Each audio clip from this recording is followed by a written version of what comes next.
And I'm live. All right. How's it going, everybody? How's it going?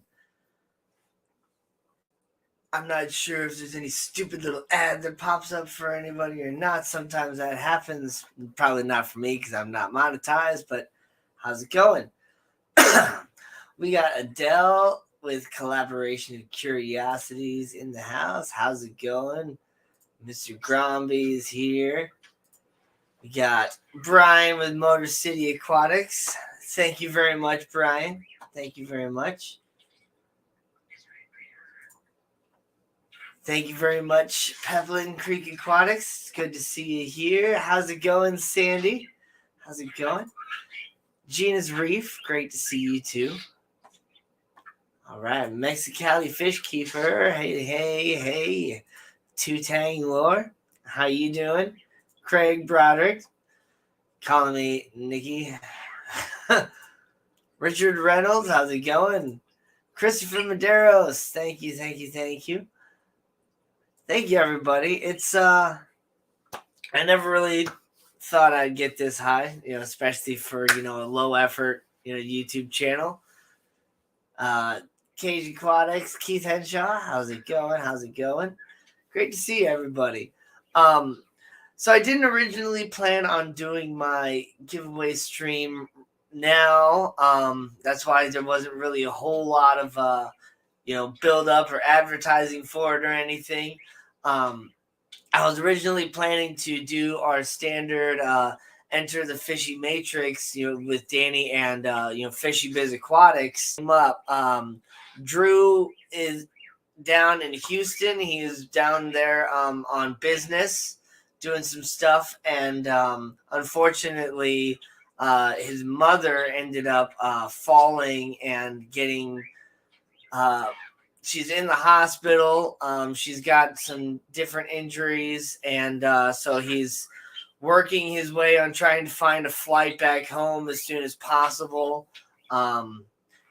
He was going to try and fly out tonight. It looks like he's actually going to be stuck in Houston all night, so we could have potentially still done the stream with Damon Anderson from Marine Solutions tonight, but we kind of decided to go against it. Well, at least I decided that. I just decided to cancel it and just go ahead and do my giveaway stream tonight. So yeah, Drew had just popped up, before I actually started the live stream, and kind of filled me in more what was going on with him and his mom. He might pop in on chat. He might pop in on the stream here too. I do plan to go ahead and open up the live stream to everybody. I'm gonna post the link in chat and get people up here that want to talk or whatever. Open up the conversation. Just kind of do kind of an old school thing, and I don't know. Let's just have some fun. So go ahead and post that link in chat there. And gotta remember to mute my phone here, and so I can pin the link in chat from the YouTube side. There we go. All right, message pin. Bam. All right. So yeah, if anybody wanted to come up and join the conversation, please do. And I really thank you all for, watching my videos and supporting me on my little journey. And as I make all these random little stupid videos that I make. How's it going, Muppet? It's great to see you. I hadn't seen you in so long, and now I've seen you the last 2-3 days in a row. So it's great to see you, Muppet. I don't know what you've been up to, but it's good to see you around. And Chewy with Lunatic Friend is here, telling everybody to be a glass box hero. Yeah, so about that, I decided to change my name to Glassbox Hero as my YouTube channel.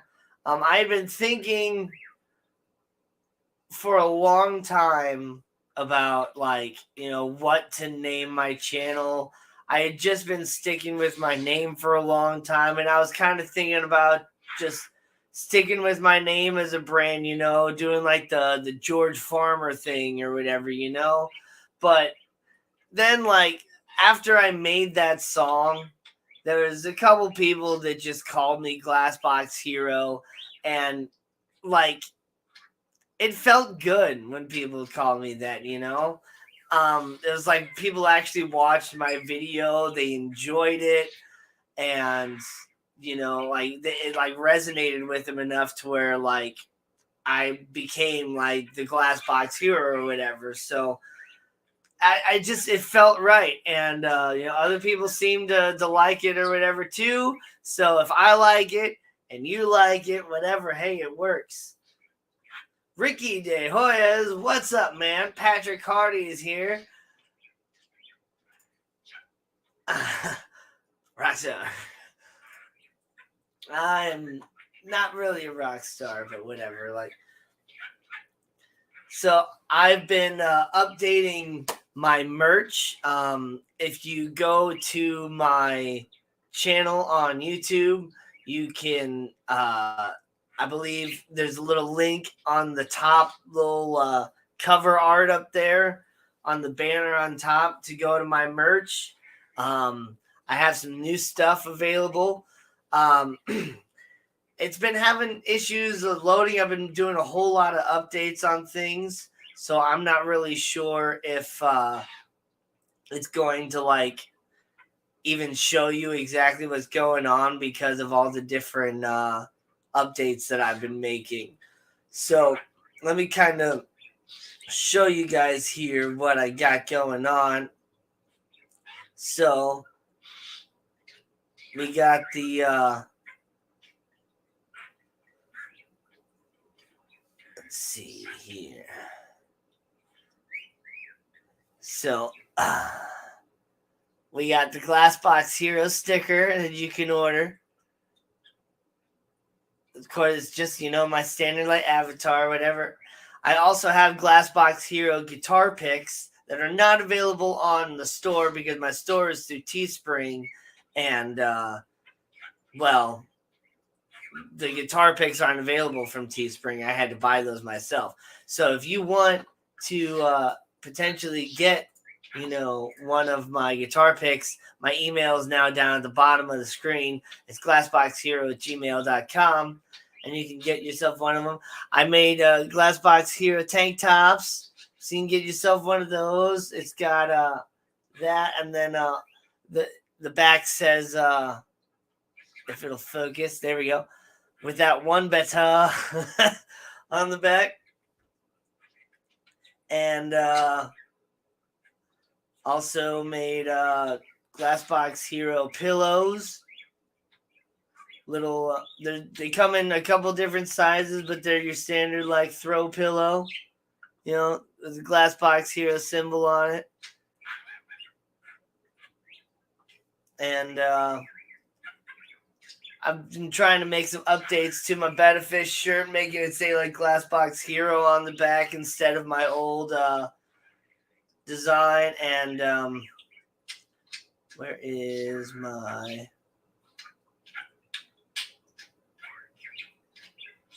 And then I also made a Glassbox Hero mug. I'm having trouble finding that or whatever right now, but so you all can see, like, I got a Glassbox Hero mug. So you can get all your different like Glassbox Hero merch and stuff. And I'm going to be working on making some different designs and things too. I love making stuff like that. And I always want to make something that I want to wear myself. So, and I'm pretty picky on what I want to wear. Okay, we got Foxy's Fishing here. We got B-Wizzle Aquatics. How's it going, everybody? The link is posted if anybody want to come up and join the conversation. But I'm sure some of y'all are wondering is what we're going to be giving away here. Well, I plan to give... Tundra, stop drinking out of my fish bowls. My dang cat. She turns 8 yesterday, and now she thinks she can just do whatever she wants. But I got some different things to give away. We're going to give away some fish foods. I'm going to give away some Glass Box Hero guitar picks. Got a lot of different things I'm going to be giving away. Lots of fun. So, Can of Cyclops. This stream is going to be sponsored, but not actually sponsored by ZoomEd. That's where a lot of these foods came from. So it's going to be a lot of fun. I got stuff for big fish, I got stuff for small fish, and I got stuff for all types of fish, fish flake. So it's going to be lots of fun. How's it going, Richard Reynolds? Great to see you. Let's see. Glad I got to know it. Glad I got the continuation before the name change. It's going to be worth millions. Yeah, okay. My name is not going to be worth millions. Oh, hey there. How are you doing, Adele? Good. Congratulations on 400. Oh, thanks. Well done. I need to turn up the volume of my TV a wee bit so I can actually hear you. Oh, sorry. Wait. Should I speak up? No, but there's no like weird echo or anything, is there? A little bit. Yeah? I don't know. So, yeah, that's all I wanted to say. I just wanted to come up and say congrats. Oh, well, thanks. How you been? Good. Busy, working, water changes. I did water changes earlier. I'm about to go back out there and tackle some plants. Fun time. I've been working a whole lot. I've been getting so far behind on water changes. Yeah. Feeling like a real bad fish keeper here recently. So I know. I did some nice big water changes today. I'm sorry, what? Do your fish guilt trip you? Like if you don't do water changes, like they act all lethargic and like really sad sack. Mine do. They guilt trip me. Majors in Houston. Oh man. You made him a big pot of chicken gumbo. Aww. Oh, well, actually, I mean, if you're in Houston, he's stuck in Houston, so I don't know, email him something like. Make him some gumbo, yeah. Get in touch with him, have him get to you. Make him that chicken gumbo to feel better.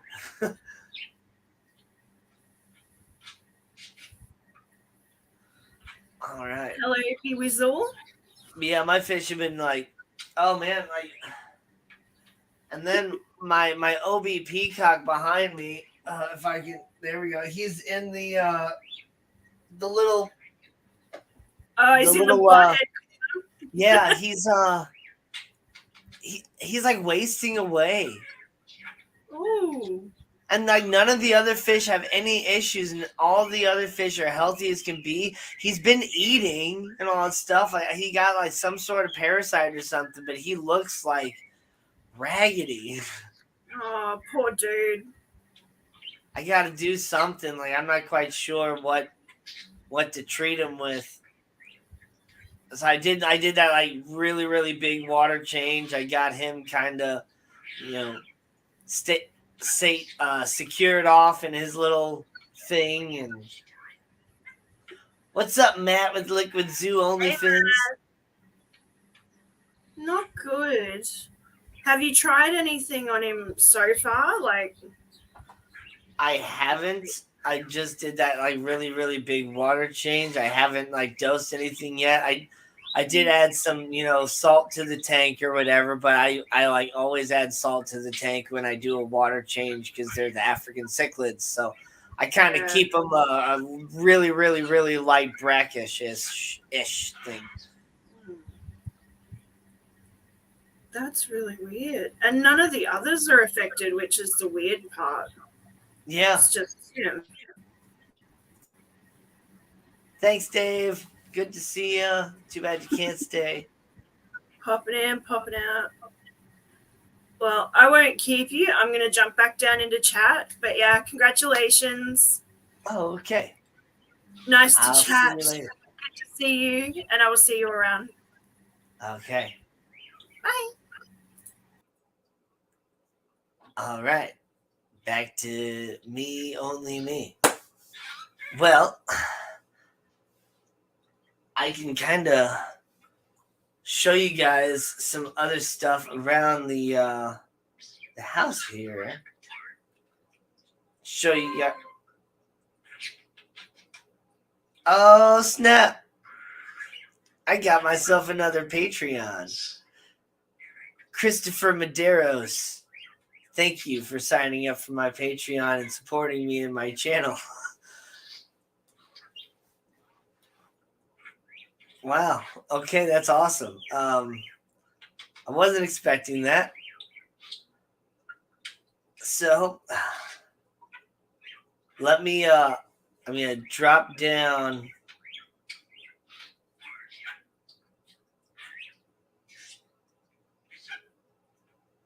Yeah, I'm gonna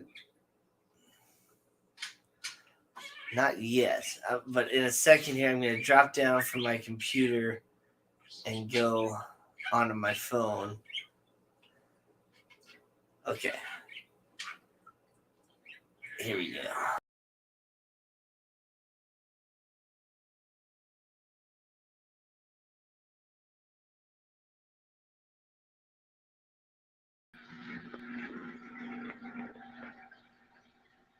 All right. So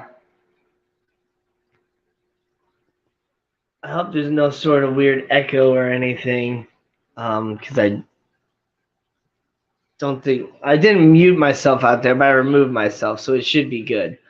Did a nice, really big water change on this tank today. It looks really good. Wait, I do hear an echo. Hold on a second.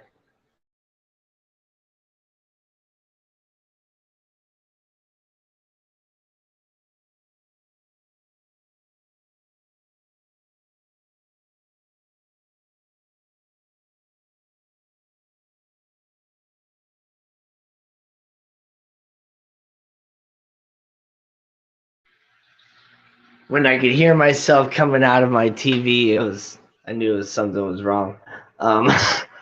Anyway, here. So yeah, this tank is looking really, really good now. Did a nice big trim on the plants. Kind of reorganized them, got them nice and dense. Trimmed up the dwarf sage a little bit because it was getting kind of tall. I like it nice and short. And yeah, it looks really, really good.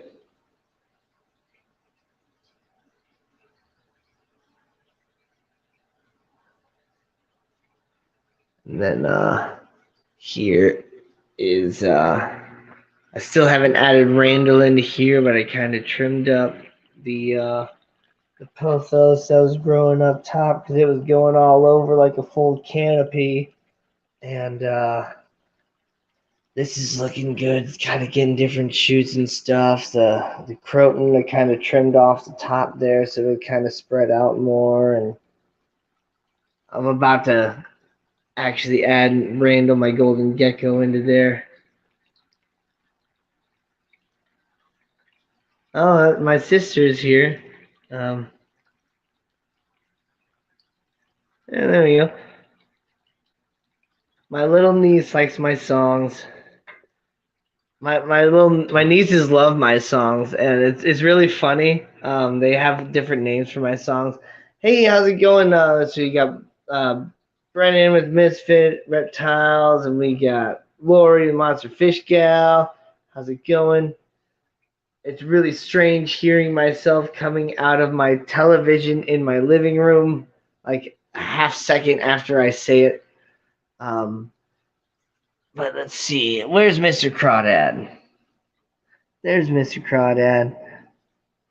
He's kind of sitting in the shadow. I got a couple mosquito fish in here too, hoping to get them to breed. And then, oh yeah, there's that 60-gallon breeder I got. Whoop whoop. I already picked up some rocks. This is nowhere near as many rocks as I'm gonna need. Got 1, 2 power heads. Already loading up on some stickers here. Got my punchy paints, my Stephen P. Aquatic Morning Show, Jess Main's Tails, Furs, and Fins. The obvious gigantic Danikin Aquatic sticker. In fact, I got a couple of those. If you want a Danikin Aquatic sticker, I can send you one of those too. Send me an email. And I got the Zoom Ed sticker, actually from the ACA last year. And then underneath the stand, so far what I've got is this switch for my power heads. It's going to allow them to turn on and alternate. So it'll be blowing this way, and then it'll turn off and blow that way. And you'll get the nice, wave sort of stuff that you get naturally.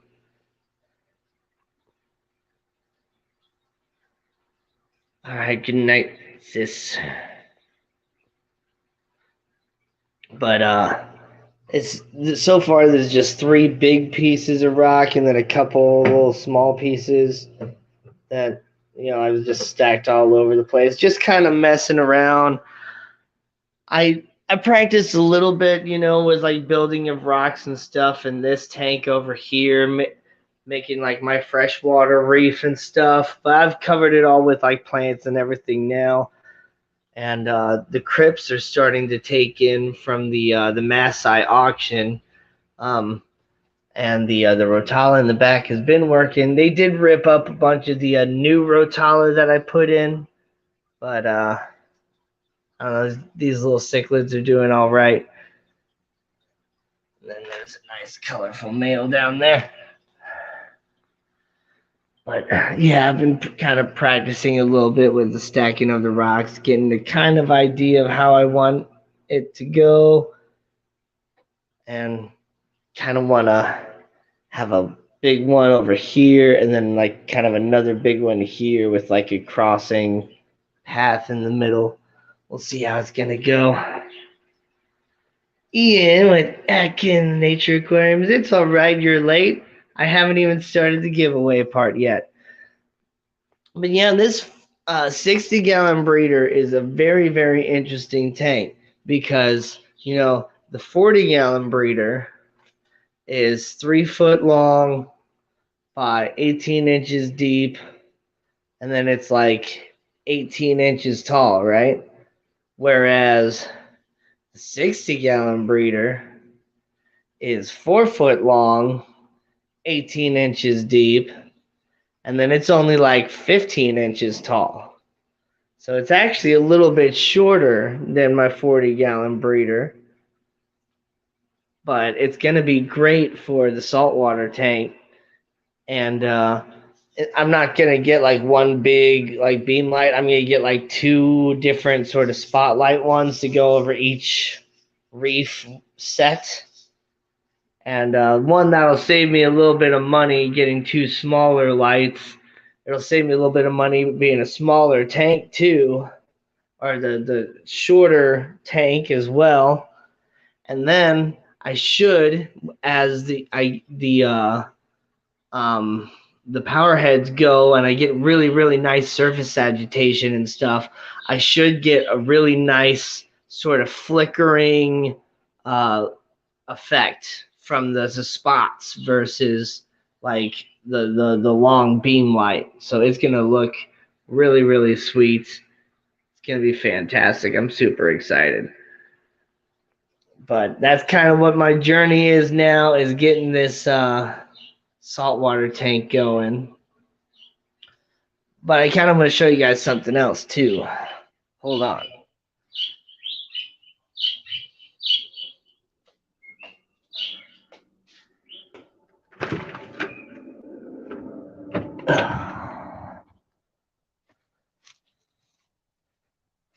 So, okay.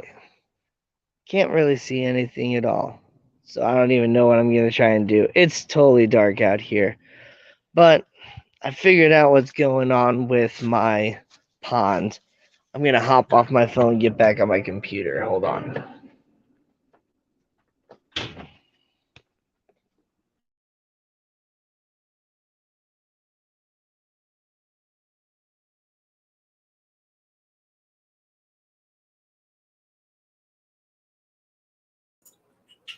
Muted. So I totally figured out what's going on with my pond and like why it was draining so fast. Like I found the hole. How's it going, Vanoski Fish Kodo, Mickey M? Got some new people popping in here. Want to make sure I don't miss anybody.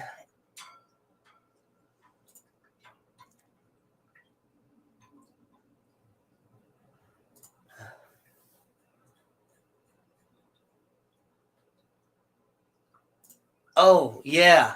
Yeah. Hold on.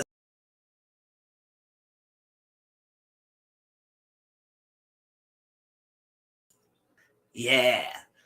That damn pink flamingo, no CO2. It's in one of those little bitty Fluval Spec 2.5s or 2.6 gallons. I'll show it to you here in a second because I got time. But real quick about my pond. So I'm not sure if it was just from kind of letting my pond kind of drain down a little bit here and there, or if it was just from the liner being super old, because I don't really know how old the liner actually is on that pond. I bought this house 2.5 years ago. I don't know how long the pond was set up before I got here, but pretty much the pond like is all dry rotted. There's a big old hole in it and crack and all that stuff. So I'm totally gonna have to redo the pond. I'm not that pissed about it. Like I'm mad I lost all my fish. That's what I'm really mad about. I lost some to just the issue with the water, and then when the water was low, I was gonna bring my goldfish inside, and I went out and they were all gone from neighborhood cats because the pond basically drained low enough to where there was a little bitty ledge like on there in the pond where they could just easily catch the fish. It was terrible.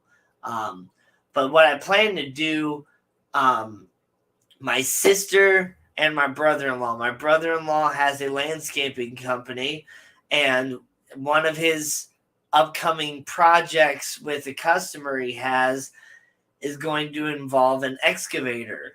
So I'm not sure if they're making a pond for the customer or if they just are requiring the need of an excavator for something else, as in like actually landscaping and scaping the land. But since they're having to spend so much money to get the excavator in the first place for that, they're also going to use the excavator to make their own decent sized pond at their house. That I'm super excited about. They want my help, my consultation, and all that stuff with that. So, in payment for my labor with that, they're going to let me then borrow the excavator to dig out my pond way bigger than what it already is.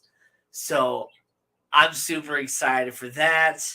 I'm going to be able to pretty much make my pond exactly how I desire it to be. I'm going to be able to reuse a lot of the rocks that I already have. I've been collecting random pebbles and various giant bags of rocks that I've found all over the place for a good long time. And I know, right, man? Like, score. So it's going to be, I'm super excited. Yes, Gina. Koi and goldfish. I might get just a few koi. I mainly want to get goldfish. This previous time, I just kind of went out and just bought random little bitty feeder goldfish. And I bought them with like specific designs of like orange and white and stuff. And then as they grew into their pond, they completely lost those designs. But every single time I bought a white one, they've stayed white. So what I plan to do is get all white fish. So white goldfish and white koi. It's going to be fantastic. Yep. Danny drives the excavator. That's going to be a video for sure. And my sister said that I'm allowed to film everything going on with building of their pond as well. So it's going to be some great great footage coming your way. So now that we're here at the half-hour mark, let's do the first giveaway. The first giveaway of the night is going to be for the big fish keepers. We got a can of shrimp. Some decent-sized little shrimp. And so great for like Oscars or, some bigger saltwater fish or stuff. Or, I mean, you could feed it to smaller fish, but you'd have to chop up the shrimp a little bit. But that's going to go to somebody. We're going to do the first one. We're just going to do it by numbers. When I type start in chat, I want you to pick a number between 1 and 100. Wait, no, not 1 and 100. We got 22 people in chat. We're going to do 1 through 50. And the closest to the number without... Well, no, you can go over. I don't care if you go over. The closest to the number is going to walk away with a can of shrimp. So, here we go. Go ahead and type start. And place your guesses in there. I'm going to pull up the random number generator on Google while you guys are typing your numbers in chat.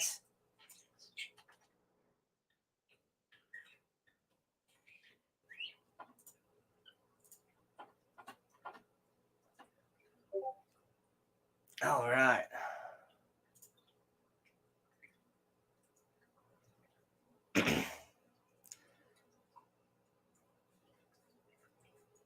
It doesn't matter if you guess the same number as somebody else. If you guys both win, then we'll just roll it again. I'll give it a little bit of time here. But I got a good amount of giveaways that I plan to do tonight, so I'm not going to waste a lot of time here.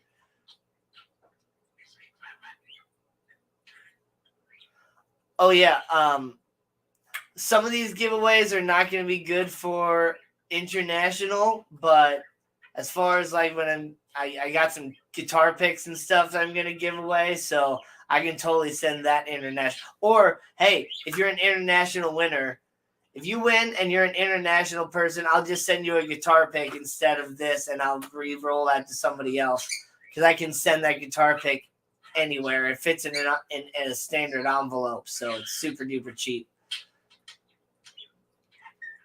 So you don't have to give it away. You'll win something else. And yeah, don't forget to hit that like button. If you're rolling in here and you're not chatting and you're kind of hiding away because you're not a subscriber, be sure to hit that subscribe button.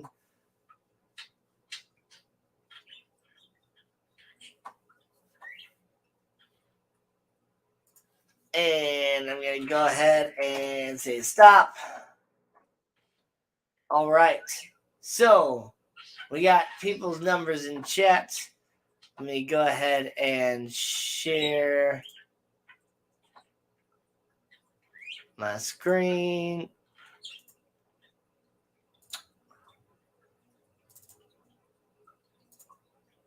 All right. So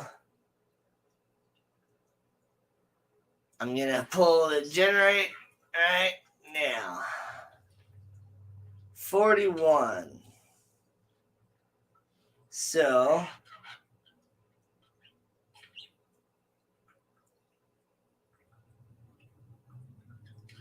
who is closest to 41?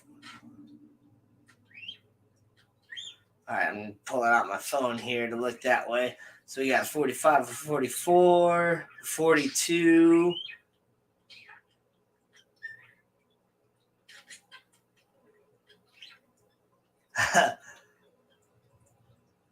All right, so it looks like it's Joseph Stanley.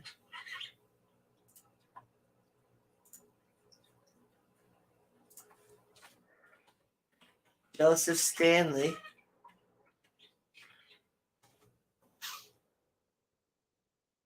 is the winner of the Cano Shrimp. Congratulations.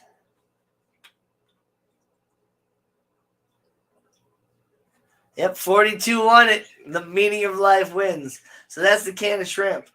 I need to email me. My email is at the bottom, glassboxhero@gmail.com. And let me know that you won the Cano Shrimp. Get me your address and all that, and I'll send it to you. Congratulations, Joseph Stanley. Let's give away something else now. That was nice and fun. Let's so we got a can of bloodworms next. Everybody knows bloodworms. Now, these cans, you don't necessarily have to feed them, all right away, I've never actually used one of them, but it's got a little like plastic spoon, your standard like pop top lid, and it's got like another like plastic lid that you can put on top. You can, serve however much you want right away, and then you can store it in the refrigerator for up to, let's see. Refrigerate after opening and use within 1 week or freeze. So you can, use it in a week if you want. If you got a lot of fish tanks, it's really not that much bloodworms. And then you can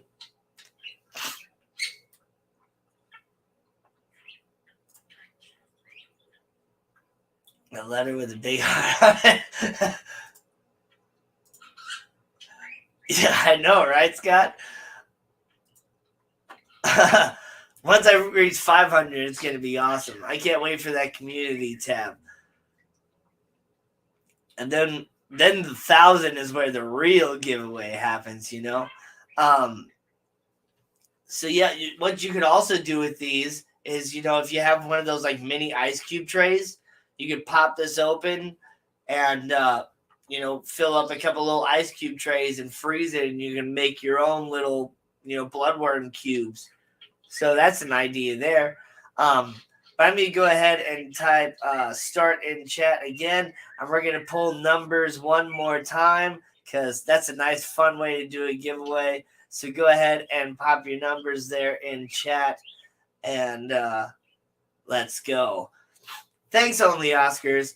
I like the name change too. It's a lot of fun. Honestly, I don't care if you guys like it, as long as I like it. That's what it really matters. But you guys liking the name too is a good benefit.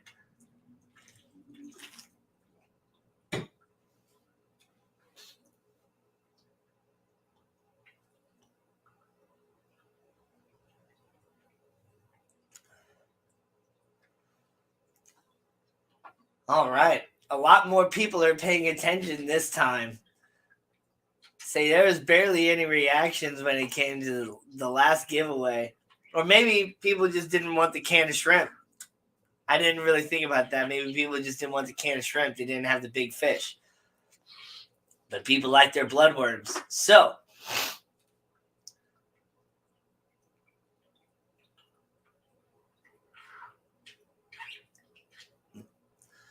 all right, we got a lot of guests in there. I'm going to give it just a little bit more time. I see a few more people rolling in.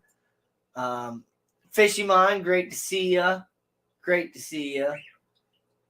You only get one guess, Fishymon.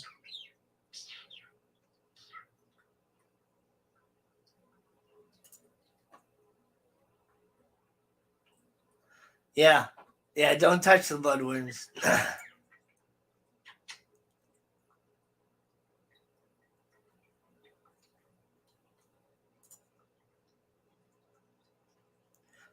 Yeah, they sell those like little like mini sort of like ice cube trays in like craft stores and stuff for like fancy chocolates and things like that. Where so you don't have to have like the giant ice cubes of bloodworms. You can make like those little bitty like mini standard size like little bloodworm cubes. Or even like those ice cube trays they make that are like for crushed ice that have like teeny tiny little cubes. Like I think that'd be great for like nano tanks, you know? All right. I mean, it's time to stop. Nice. Star Trek ice trays. That'd be really, really cool. So, random number generator again. 1 through 50. All right. Share screen. All right. So, let me go ahead and generate it. Bam, 25, smack dab in the middle.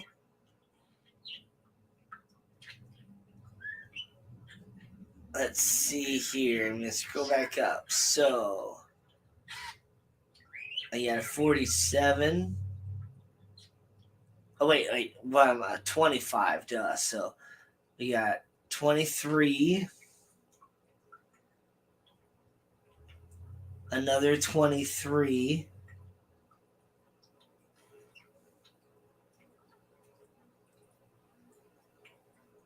It looks like the two 23s are going to be the closest. So, Mr. Gromby and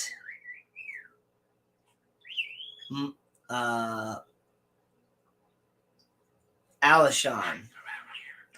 Mr. Gromby and Alishon. Okay. So, Mr. Gromby and Alishon, I want you guys to pick a number 1 through 10.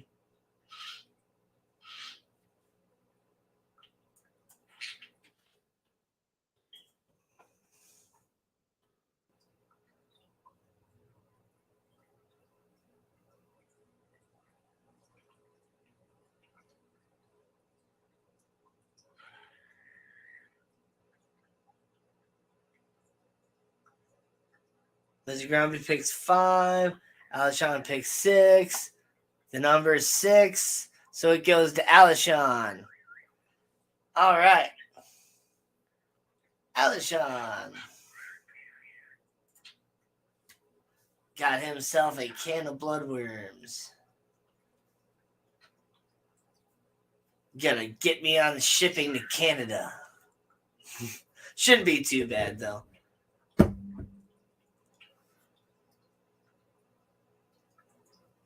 I'll send it to you if you want, Alishon, or I will send a guitar pick. It's up to you.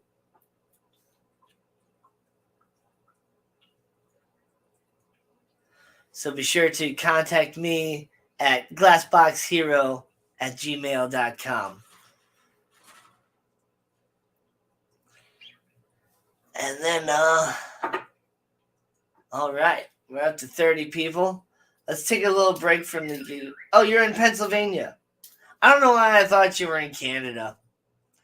I think it's because, like, I was associating you with being, like, friends with Chewy. And, so I was just thinking, like, you and Chewy, like, actually knew each other. So, like, I don't know. I was thinking, like, I just thought you were from Canada. So, hey, go Pennsylvania, right? I can ship it to Pennsylvania. How's it going, Moose Gal? Great to see you. I love embarrassing myself, you know. Oh, Gina's Reef. How you doing? Can you hear me? I don't hear you. You're not saying anything though. Hey, There you what's go. up? What's up?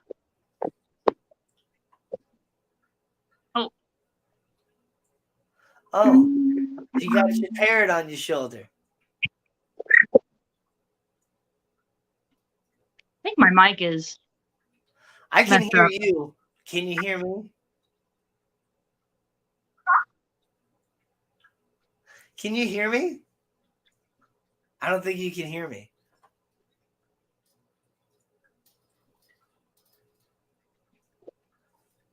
You totally can't hear me, can you? Yeah, I can hear you. Okay, there we go. Okay. You weren't responding to anything I was saying. There's like a weird echo. It's weird. You still have your YouTube open? Yeah, you might want to close your YouTube. Let me back out. Okay. Yeah, probably. Hold on.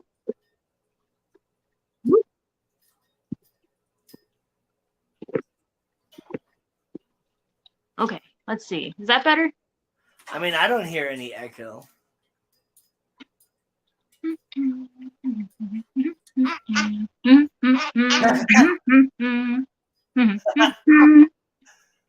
All right. Is that better? Am I like caught up now? Yeah. No. Okay. I don't Oh, let me. know.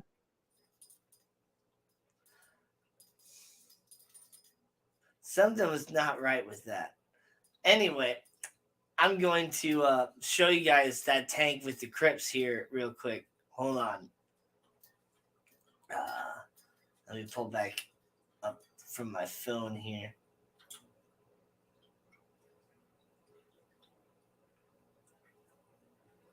StreamYard.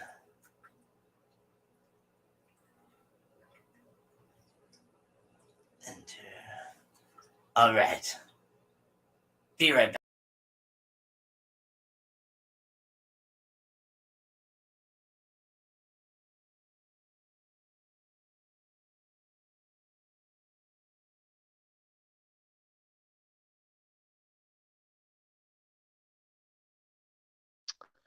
So yeah, this is the tank with all the Crips and stuff. And yeah, no CO2, just that little tank with a little light, the fluval speck. And it's growing plants like crazy. So the base is white gravel, and then I got it topped with aqua soil. And just a whole bunch of crazy looking Crips. And they're absolutely beautiful, as is the betta. But it's growing this like crazy flame moss too. Like the flame moss is just taking over the Java fern to where like yeah. That flame moss is crazy. So the flame moss is our next giveaway.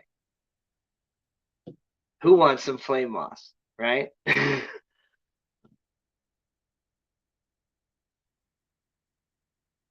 It's gonna be fantastic. Flame moss. So I got the flame moss originally from it wasn't Boo's plant. I don't remember where I got the flame moss from, but man, it's beautiful. And it's a great like background plant even for like a nano tank like this. Cause it just grows like really, really cool and vertical and all that. So it's super duper cool. I'm gonna go back to my computer now and we're gonna get on with the giveaway, but I'm giving away a nice big tuft of this flame moss because I need to trim it out. So who wants some flame moss?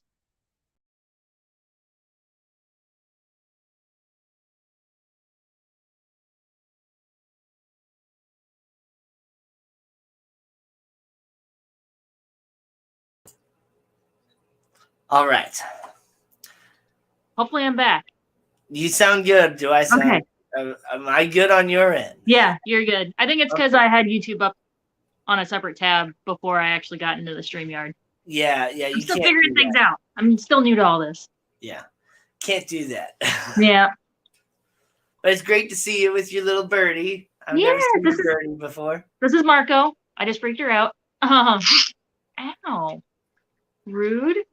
Yeah, I figured I'd try it, have her out, see if she screams. So far, she's been good. Yeah. But yeah. Go on with the giveaway. Don't let me distract you. Oh, and your reef is looking good, too. Yeah. Yeah, those I just wiped the glass, and I keep forgetting about this magnet frag rack, and I keep knocking it off, and it landed right in my Goniopora. So it's not happy with me right now.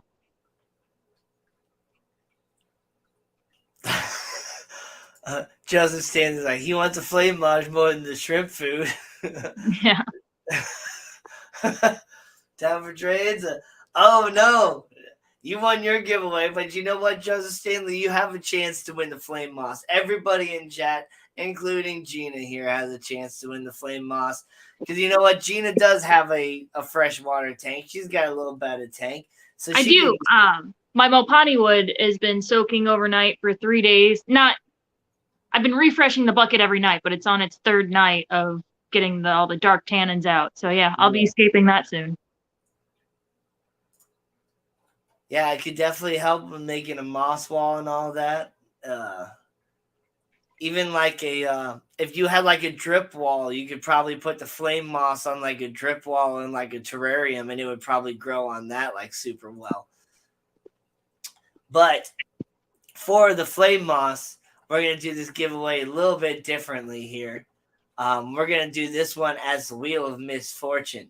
So I want everybody in chat, if you want to be a participant for the flame moss, you have to type in hashtag flame moss. Super easy, right?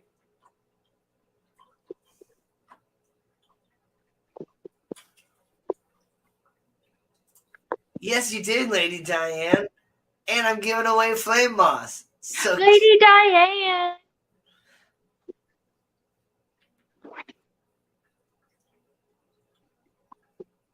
Oh gosh. Don't knock the whole thing over, Jesus.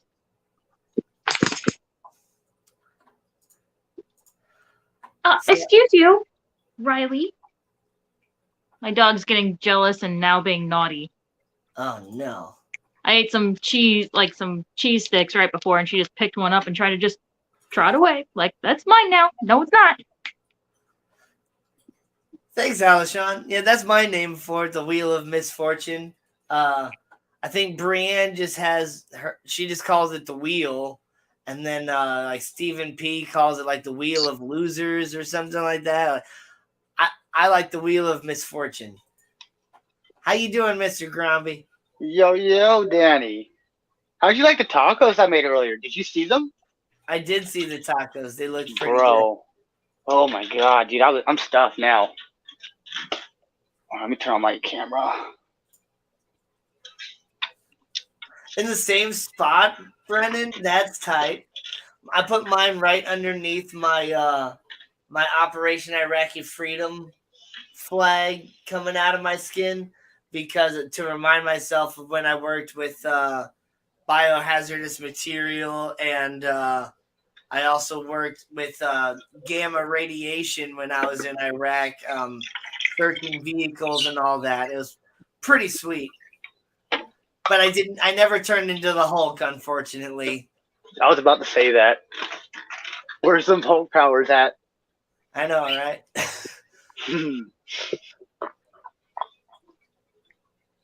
Well, that is... so yours is up a little? Okay.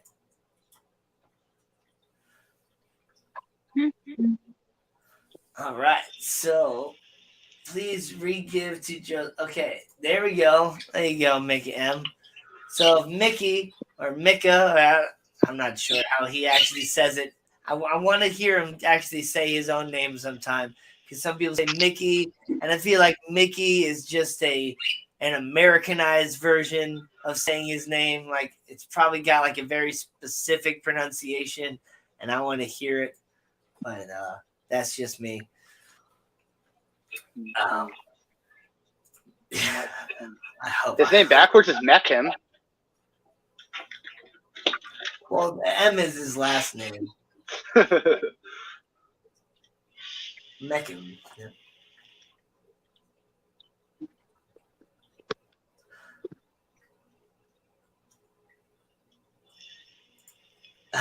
Hi, Bruce. How are you? Moose, not Bruce. Famous. Everybody wants that famous. Famous is a great thing here. I'm gonna start working on getting this wheel filled up with names here. So keep talking amongst yourself as I like use my YouTube chat to help fill up the names. Yo, question, Danny. Do you have any weeping moss? I do. It's not doing so hot though, to where like it's in my big 40, not big. It's in my 40 breeder, and I had it glued on top of the wood, and it's just not really growing. It's just kind of slowly dwindling away. The Bulbitis fern is doing all right though, so I don't know. I think I just keep the tank too warm. Weeping moss to do better with cooler temperatures. I got mine sitting at like 75, 76, and yeah, that tank is like 78, 79. I keep it warmer. You got some rams in there? Yeah, I got the electric blue rams. See, I had it in my heart. I was like, he has rams in there. They got Mr. Grumpy, only Oscars. Oh, I can't show. Probably do some feeding on the shrimps so you guys want to see some shrimps. Medeiros. Oh, one of my shrimps just bred in front of me. Nice. I mean, it only lasted half a second. Not even. Atkins. Let me smash some of these snails. Cage. What kind are they? Malaysian trumpet snails or bladder snails? Bladder snails. Yeah. These things are a nuisance. But the shrimp eat them whenever I kill them. So it's like a live food, almost. Fresh food. Good protein for them. Yeah.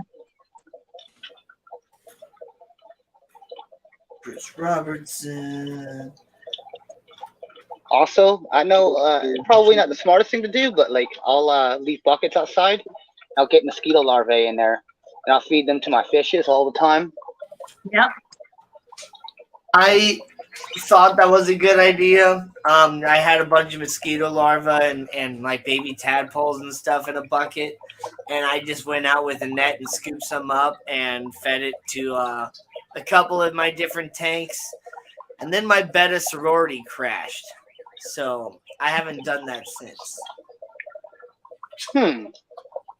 I don't know if it was the disease that I brought in, if it was just the introduction of all the live food all over the place that just made some pent-up aggression come out or something, but it was right after that all of a sudden I just started losing beta after beta after beta in my sorority. I lost all 9 of them.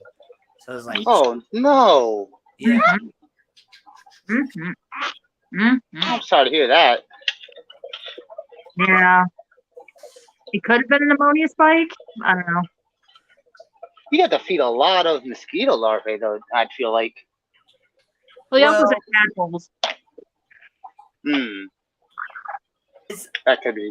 It wasn't so much that, but it's like, I mean, once you lose one beta, then the hierarchy starts getting messed up, and then like all that stuff too. Like that's the big thing that sucks about that. And then like same with like African cichlids too. Like when you keep aggressive fish, like if you lose one, it just throws off everything, and you can end up like just having the entire tank end up crashing from them all just fighting each other.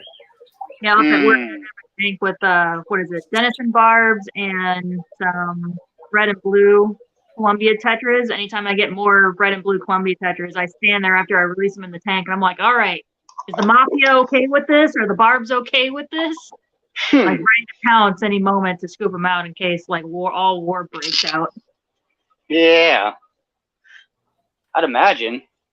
Don't want them to kill each other off. Yeah. No, so far they've always been fine. I find Denison barbs aren't quite as aggressive as like tiger barbs, in my experience. I love Denises. I found that out about my electric blue Acara. I got one female in my 700-gallon pond, and she got adopted into the goldfish school because I'll see her just swimming with the goldfish, and I'm like, that's the craziest thing I've ever seen. A cichlid just swimming with the goldfish like it's nothing. Yeah. I know, right? I'm assuming since it's a female and it's by itself with no mate, she's not really getting too aggressive. Go right down. Go right down. Riley, go right down. Ricky DeHoyes. No, go lay down. Sorry if people are saying things to me in chat, like I'm filling in names here on the wheel, so. See, I'll let you know what they're saying. I'm looking. Chris Robertson, Danny, my baby betas are just over 1 centimeter right now, 20 to 30. Good ones, I think. Nice. Oh, that's awesome. That's really awesome. I never had good success breeding my betta. I did breed them in the past, but I can never get the fry to grow up. I was really nervous about doing water changes and stuff because they were such teeny tiny, fragile little fish and all that. I was more scared to like kill them by having the water rush in too hard or whatever, to where I think I just didn't do enough water changes for the poor little guys. And then somebody else had a question for you. Joseph Stanley. Hey, Danny, what size pond do you have and what type of filtration do you run? So the pond is approximately like 200 gallons or so, if my math is correct, just based on the dimensions that I kind of figured out. And then I basically made a massive hang on the back filter using the waterfall and like filter floss. And then I just filled it up with a whole bunch of plants. So honestly, like I never really had an issue as far as filtration. My fish were like super duper healthy. I feel like I even had it kind of overstocked, but the cattails and the water lilies and the water hyacinth that I had on top, and everything was just growing super duper lush. I was pulling handfuls of water hyacinth out of it like every other day. Yes, same, bro, same. I compost it. It's really good composting material. I do need glasses. I put my contacts in like right before the stream, but I should have put my glasses on instead of putting my contacts in, because these contacts are super duper old and they get super dry super fast. I'm not seeing anybody else posting anything about hashtag flame moss. I'm going to go ahead and hit stop here. The last person that I saw enter it was Skipper. I'm scrolling back up to make sure that Yep, Skipper was the last one that said it. So you can always read out what you got, and if anyone missed it, real quick. I'm going to read off the names.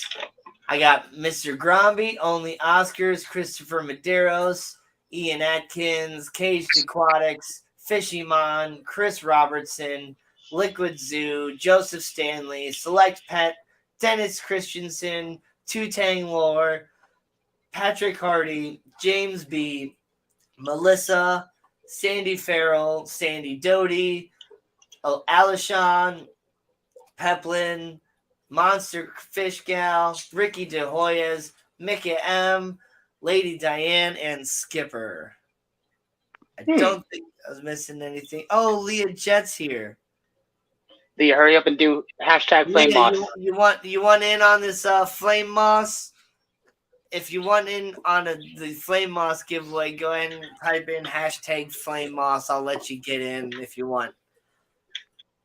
Yeah, Leah's a regular to the fish fam.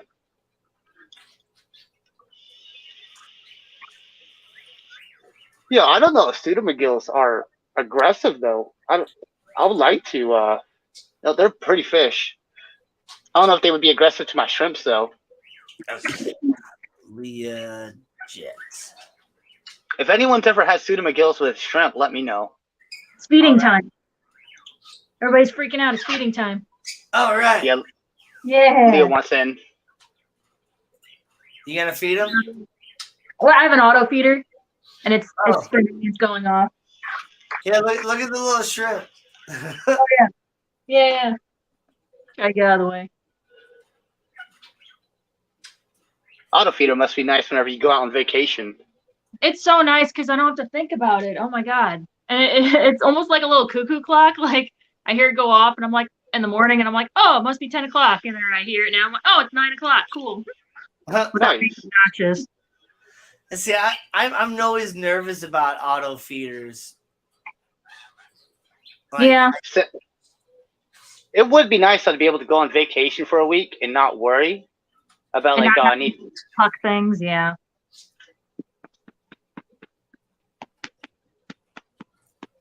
One day I'll try one out. Joe Stan. My brother, he had his pool. His pond is a pool, and it was a 15,000 gallon, like above ground pool that he buried 2 foot into the ground, and so he uses the filter that came with the pool itself, and then he also built a double trash can like sump system or whatever, filled with lava rock, and another one is, I'm not sure what he's gonna fill that one up with. But yeah, it's pretty sweet what he's got going on. Lots of power coming through it too. On my pond, I have a trash can hooked up, but it's only for water catching, so it doesn't overflow, and then I can use that water for like my plants outside. Nice and fertilized water, can't go wrong. Yeah. All right, so let's do this. Let's do the wheel. I'm gonna pull it up here. Let me know if you want a drum roll. All right. I don't know what music I set it up as. Sound, no ticking sound. We just get random music. Yeah. Okay. Scroll down a bit so you can see the wheel. Here we go. Let's start spinning. Now, for those of you that don't know the rules, which you should know the rules, you wouldn't be here if you didn't understand the way I do it. If it lands on your name, you lose. It's the last name on the wheel that wins the flame moss. So let's the Hunger Games wheel.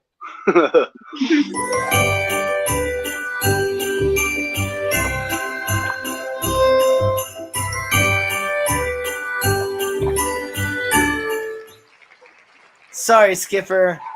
Aww. You lose. I should have turned off all the confetti and stuff, but oh well. It's too late now. Let's go.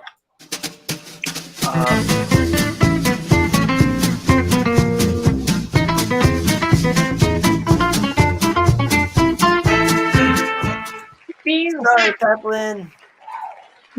All right.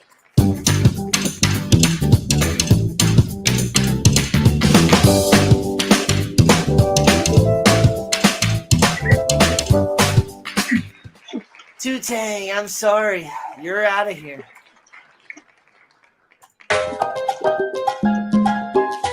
Oh, nice.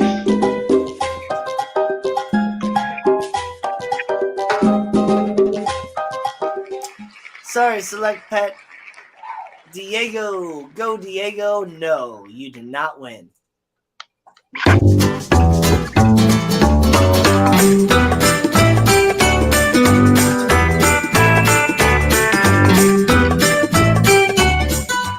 Caged Aquatics. Sorry, Keith. You didn't make it this time.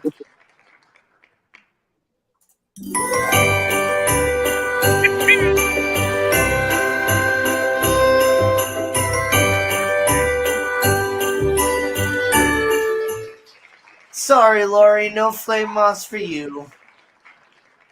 Those monster fish would probably eat it anyway. I love how you got the little bird dancing with music and stuff. I'm so sorry she's feeling some home she has. Sorry, James B. I hope you're a subscriber. I don't recognize your name. You're probably just not very active in chat. So good to have you around, though.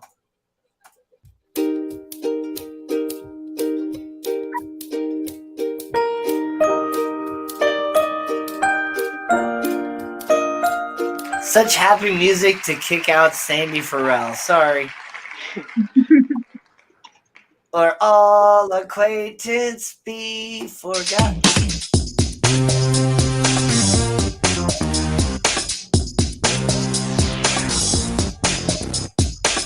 Well, if I go out, this is the one I want to go out on.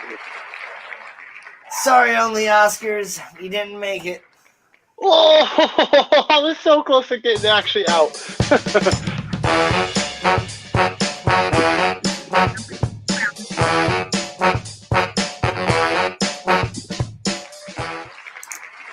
Sorry, Sandy.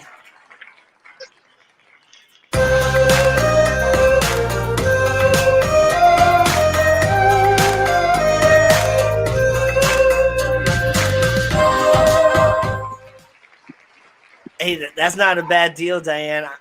It'll grow back. I got plenty of flame moss in that live baby brine shrimp, huh? Sorry, Ian, you didn't make it.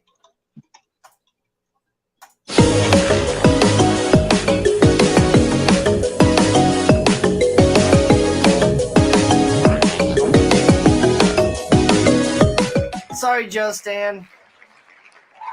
Not this time. Not this time.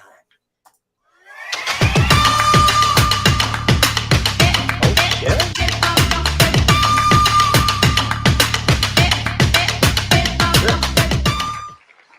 Leah Jet. You came in a little late, you entered, but you didn't make it. Too bad.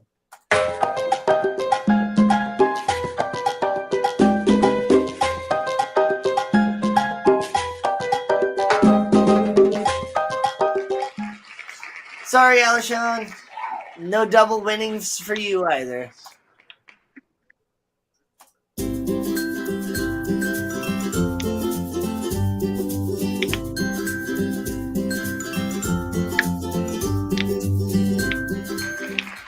Sorry, Chris Robertson. You didn't make it.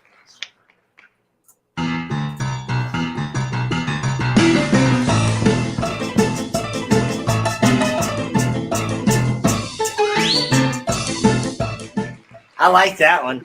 Sorry, Chris, you didn't make it this time. But at least you got some cool music to go out to.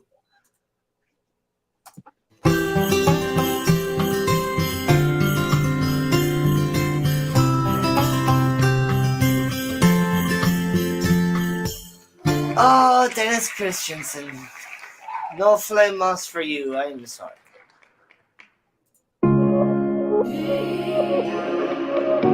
Okay.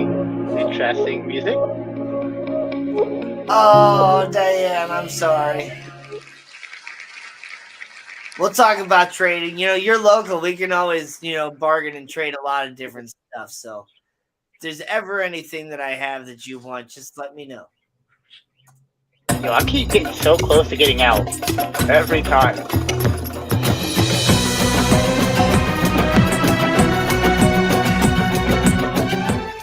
Ricky De Hoyos. Apparently he's Arabian. Dude. Ooh, intense.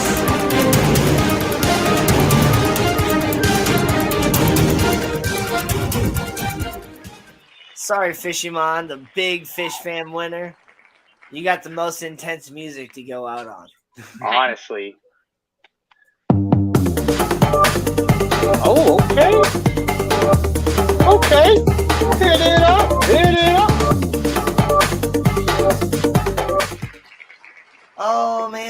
Patrick Hardy's out.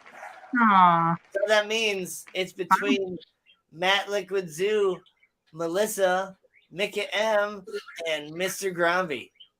So, who's it gonna be? Who's it gonna be? I'm gonna call it. I'm winning. You are. Watch me get out of this one. I'm getting out on this one now. I feel it. Sorry, Matt. Woo! Sorry. It's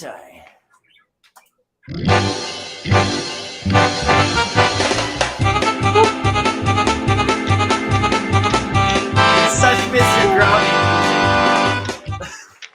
No. No, I'm so close every damn time.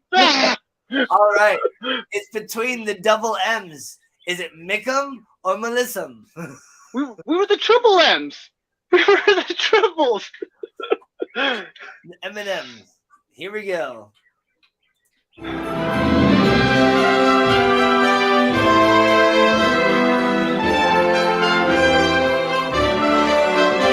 right. Yeah, what a music. So that means it's going to Melissa. Congratulations, Melissa.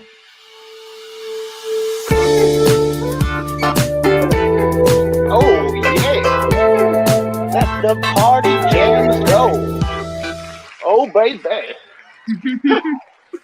So be sure to email me at glassboxhero.com. Wow. I don't have a domain yet. No glassboxhero.com yet. We'll get there.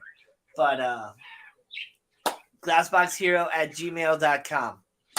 Shoot me an email. Let me know you got that flame moss. Let me get your address, and I'll send it to you. I need to send out some duckweed to somebody, too. Duckweed. You need to duckweed. You should get into every tank. Yeah. I don't like my duckweed. I'll be honest. It's too much. Yeah, duckweed can be a pain, but some people like it. Oh, it's nice. If you like dehydrate it, you can turn it into fish food. So I mean, it's handy. Oh, yeah. But like, or you can just even dehydrate it, turn it into powder, and like use it as human food because it's like super high in like protein and all that too. That's true. Just add it in the middle of something. Like if you just add a little bit to it, you don't even know it's there.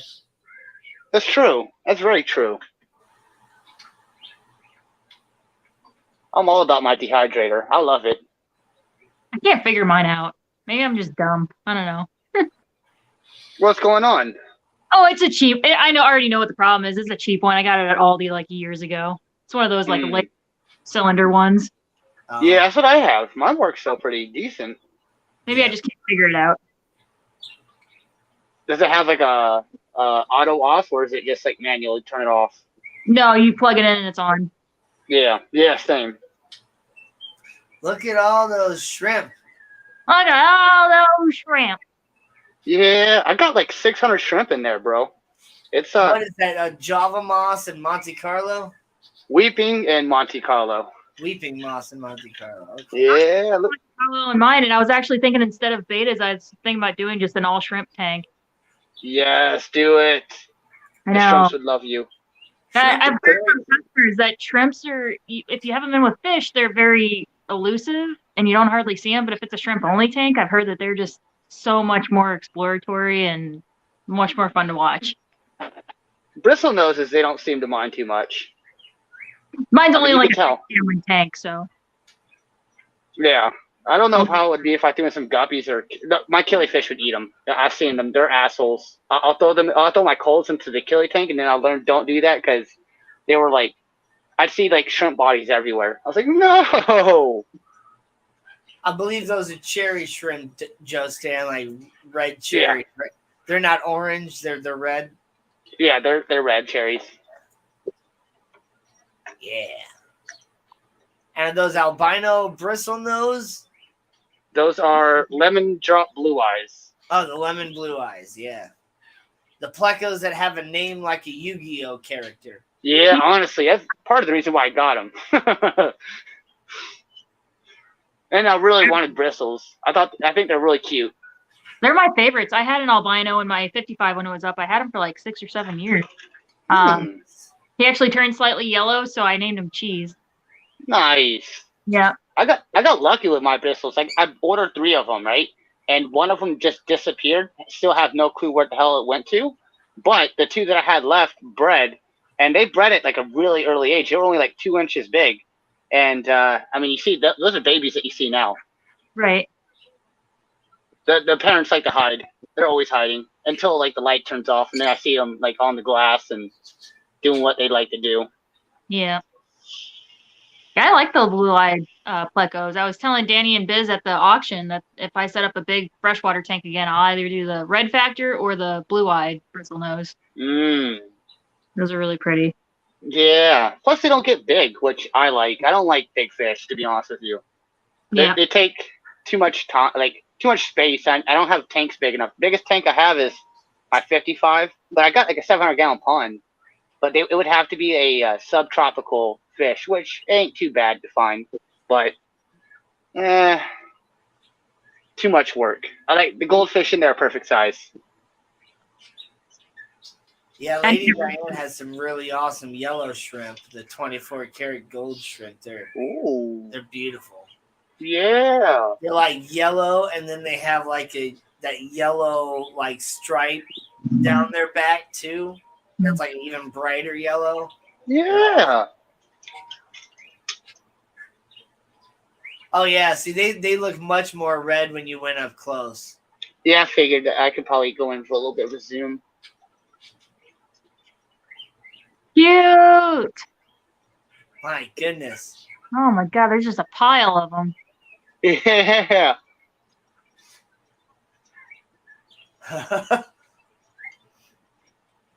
When does it stop? Jeez. It doesn't stop. So many shrimp. Where's Papa Shrimp? Where's Papa Shrimp? It's like, look at the massive cluster of them. You know, you have enough shrimp in there to where you could probably actually have a meal out of that fish tank. Honestly, I probably could. It would be an expensive meal, but I probably could. Yeah, I mean, it'd be probably the most expensive meal you've ever had. But you. Oh yeah, considering I'll go to like McDonald's and order off the dollar menu still. So yeah, one shrimp is literally a full meal. I love these shrimp though. Like that's literally one of the reasons why I got into the hobby. Shrimp are like Pokemon. Gotta have them all. Oh my god, that's gonna be me if I will have a only shrimp in this 6-gallon. I'm gonna be like, I want one of this color. I want of this color. I want of this color. Mm-hmm. Yep. And the Neos come in so many different colors now, and there's starting to be metallic Neos coming out, which are blows my mind. They got like purple, like metallic looking shrimp now. Oh, the leeches. Still have the leeches in there.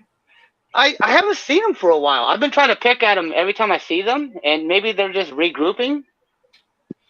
Stick your hand in there and see if one latches on. Like just put your hand in there and just let it sit for a while. Oh, I mean, if I do that, the shrimp will be all over it. Hold on, I'll do it though. Oh, when I went to pick up this crab rack earlier, there was an emerald crab right here that we got in a little fight about. If we weren't about to get on the stream, I was going to grab my phone and record me fighting with this emerald crab. He was like, pinchers up, trying to get me and everything. I'm like, God, stop. I'm just trying to save my Cutiapora. Leave me alone. You see the shrimp already? So Oh my freaking goodness. Look at the little tiny one on his middle finger. Look at it. Ah! So cute. I love shrimp. I love shrimp. Yep. I love shrimp. Yo, these things are amazing. I love these little guys. This is my favorite tank, honestly. They'll just eat off your hand. I don't have any shrimp anymore. I lost all my males during a bad shrimp crash or whatever, tank crash, and then my females just are all gone now, so I don't have any more shrimp. I need to set up another shrimp tank because they're so awesome. They're so easy to take care of too. Yes, look at these guys. Like they're all over my hand already. They're getting that leftover taco. Yeah, there we go. Taco Bell. Yeah, it was fresh tacos. I made it from scratch. Oh, Yeah. that's even better. Oh, Yeah. I made my own sauce. Took like 4 pounds of chicken and cooked it all up with the sauce. Oh my god, so good. Dude, this feels crazy. I don't think I've ever left my hand in this long for them to get like this.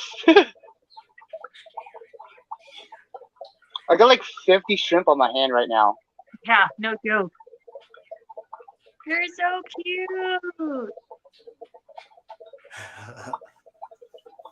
All right. Well,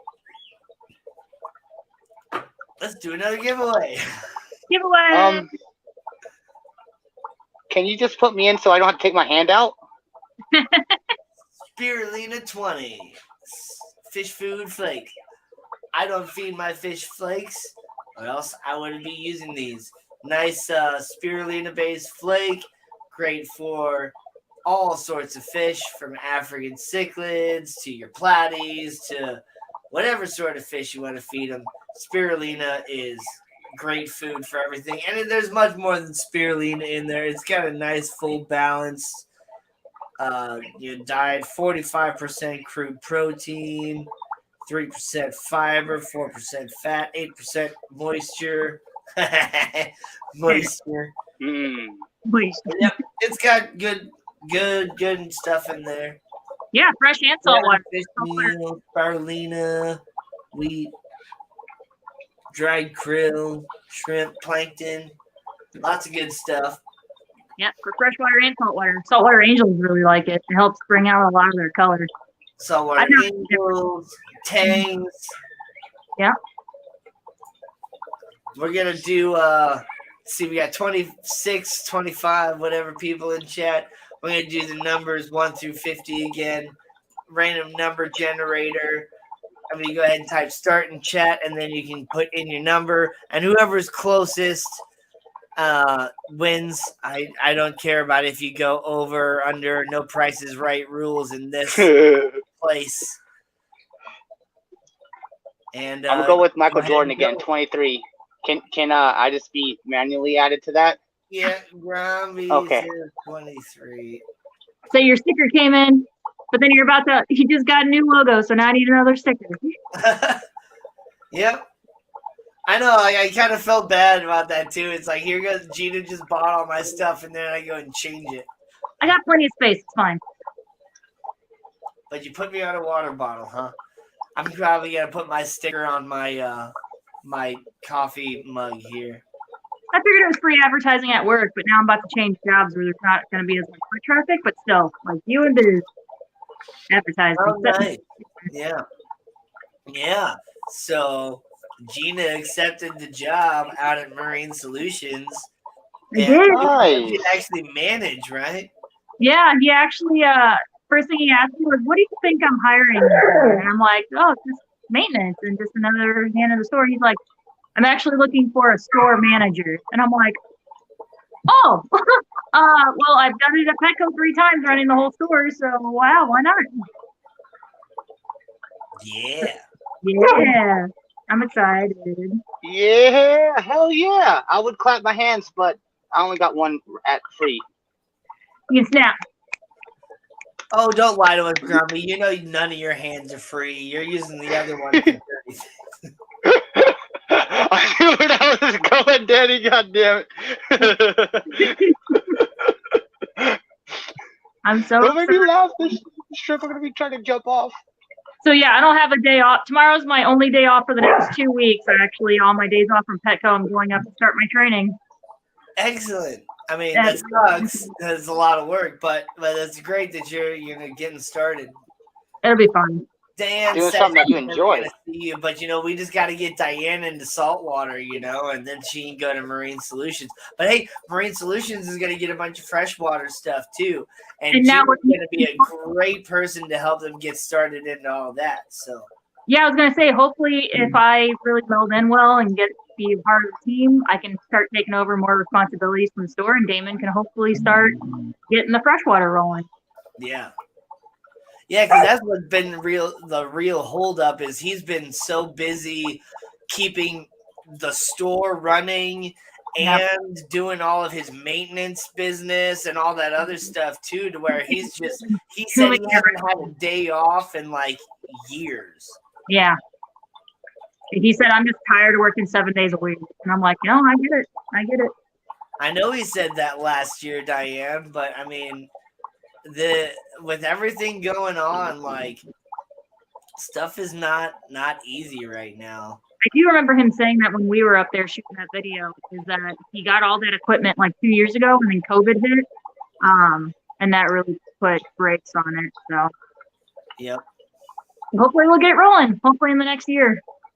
Get those hooked up and fired up. Mystery Snail Guardians. How you doing, Annette?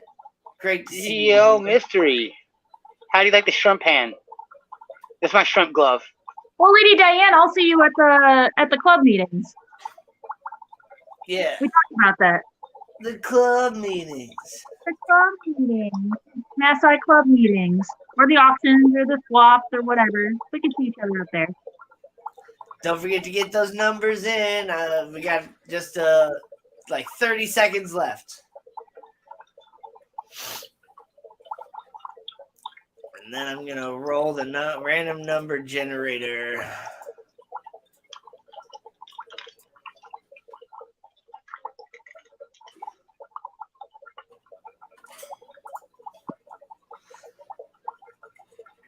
Hey, snail sister. Snail sister. Shrimp sister. Stephen P. Thanks, Stephen. It's nothing compared to like your 1400 or whatever, but hey, I don't put in nearly as much work as you do, so I'm pretty happy with my 400. I really just want to get 500. That's what my real goal is. 1,000 would be nice. It would be great to be monetized, but like I don't put in monetized level work. I just don't. Like I don't treat YouTube like it's my job. I just treat YouTube like it's fun. It's a way to document some of the things that I'm doing and a great way to connect with other fish keepers and stuff. So, I mean, 400 I'm perfectly happy with. 500 will be great so I can finally get the community tab, be able to post pictures of my tanks and different stuff versus having to make an entire video and be able to just make a post and be like, hey guys, I'm going to be going live here in a couple hours or something like that, so that people get a greater chance to be notified since I don't use any social media or anything like that. So that's what I really want is the community tab. So I really want to get up to 500. So I'm up to 400. In fact, I'm up above 400. I'm at like 412 or something like that now. So I mean, if I can get up to 500 in the next month or so, like that would be really, really awesome. I do put some work into my videos, but my theory with my videos is if I take the time to get the good footage, I don't have to take as much time editing. So like that video I took of Marine Solutions, I edited that entire video in like 15 minutes. Because I pretty much got good footage and I just cut it all together, added some music, kept some of the lines that I wanted to keep in there, and then just pretty much deleted all the rest of the audio. So yeah. All right. We gotta stop. And yes, let's help get Danny the coveted community tab, guys. That's kind of what I'm thinking about doing with my channel too. It's kind of more of a vlog. So Tutang, in order to get paid from YouTube, you not only need 1,000 subscribers, but you need 4,000 watch hours per year. So like any of your watch hours that you got 365 days prior are completely gone. It's only everything within the first like 365 days. You need people watching you for 4,000 hours and 1,000 subscribers. Now, if you have 1,000 subscribers, it really shouldn't be that hard per se to get the necessary watch hours, unless you're just getting subscribers for like, I don't know, I guess subscribers for the wrong reason is Sub for what sub I really type mean. of crap. Yeah, the sub for sub stuff, or the bots, the alternate channels, and the things like that, to where people aren't really watching your videos; they're just sub to you. Like me, like if I'm not watching your videos, I'm not gonna stay sub to you or whatever. That's just the way I roll with it. Like I got to start watching your videos and actually really be into your videos to even subscribe to you in the first place.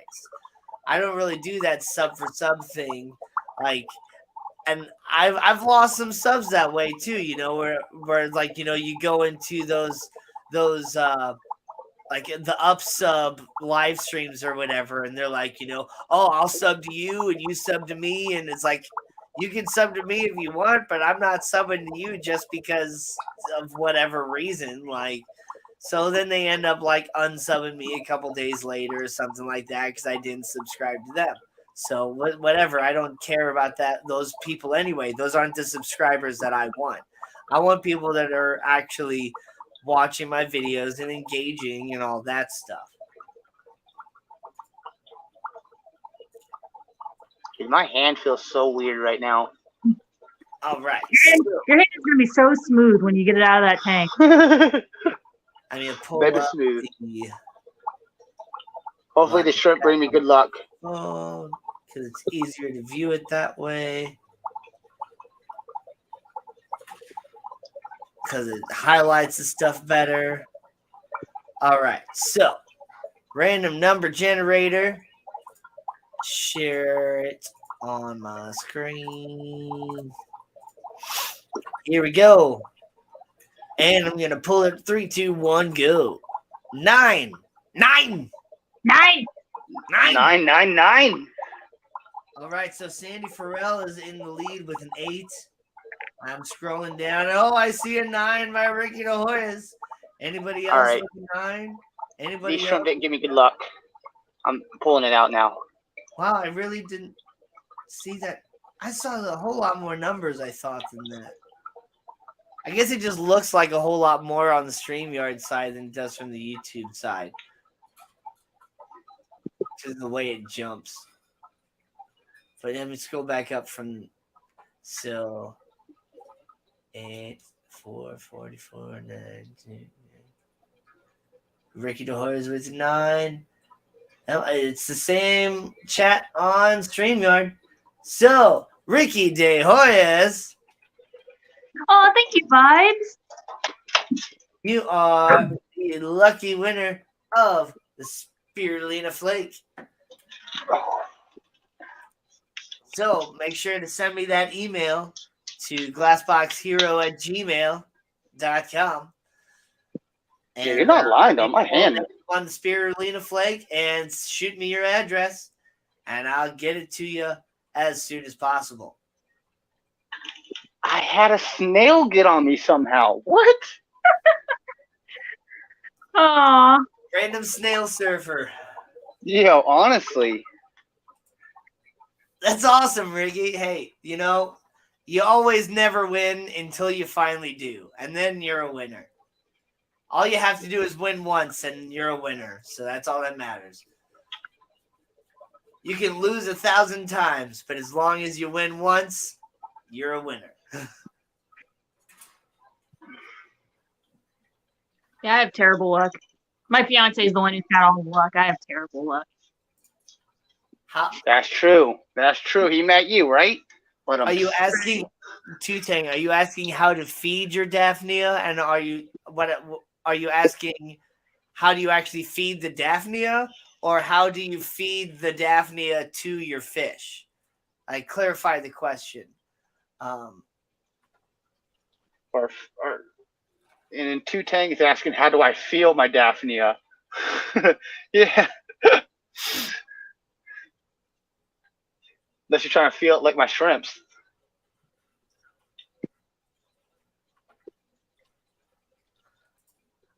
Steven, I don't think anybody here thinks you're like a full-time YouTuber, but you definitely put more effort into it than I do.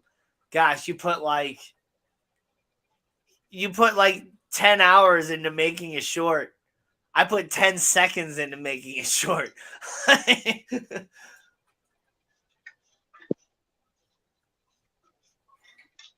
Both.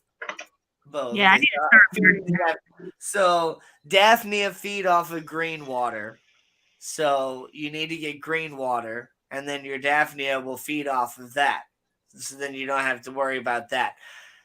And how do you get green water? Well, one way is to like put a piece of broccoli into your tank and just let it sit in there for forever, and it'll eventually just turn green water. Trust me, it'll work. Another way is just pretty much just leave a light on like 24/7, and eventually you'll kind of get green water too. Or you'll just get some other type of like hair algae or something like that. But they need green water. They need the monocellular algae that's free floating in the water. That's what they actually feed off of. And then once you have, a tank full of Daphnia, they actually do get pretty decent size. So you can get one of those like fine mesh like shrimp nets, and you can scoop up a bunch of Daphnia that way and then just net them right into your whatever tank you're wanting to feed the Daphnia in. Yeah, like one of those little nets that Mr. Grombie has. You can use one of those, or they even like sell specifically, they're called brine shrimp nets. Like, you can use one of those. They're the white nets. Yeah. The white nets that go. I prefer those nets anyway. The one that Grombie's showing right there. They're a lot softer. They feel kinder to the fish. And then they actually like hold a little bit of water in there too. For like some reason in my mind, I'm just thinking that the fish is less stressed out and is still able to breathe with the little bit of water that's in there, even though it's completely not true probably, but it makes me feel better at least.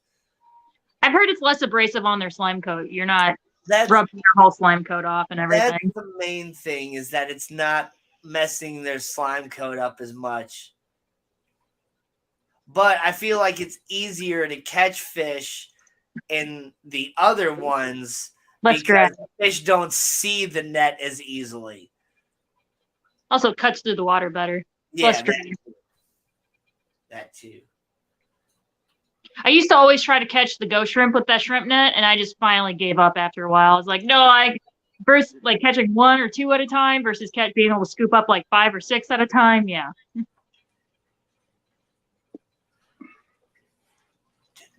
All right. Well, let's see. I got one more thing to give away here. Since we're talking about Daphnia, I got a can of Cyclops. Cyclops! Great for your nano fish. Great for your fish fry. Also fantastic for a reef tank. If you got, carnivorous corals, you can feed them this. Even I've seen some bigger fish go after Cyclops too. So, if you got fish that you're trying to get to breed as well, sometimes when you feed them a bunch of teeny tiny food, it lets the fish know that, hey, there's food readily available for my babies. So let's get the good thing going. Going to do another random number generator for the can of Cyclops. So if you want in on the can of Cyclops, go ahead and put in a number between 1 and 50 now, and whoever's closest will win the can of Cyclops. Once again, if you're tuning in a little bit later than what I was talking about, these cans, you don't have to feed them right away. If you don't have, like a lot of fish tanks and stuff, you can feed whatever you need to, and then you can pop this lid back on, and you can keep it in the fridge for up to a week after you open it. If you're a person that doesn't necessarily believe in expiration dates, you can keep it even longer than that. Or, you can use like an ice cube tray and stuff, and you can, freeze bits of it, freeze parts of it. You can freeze the whole thing if you want to.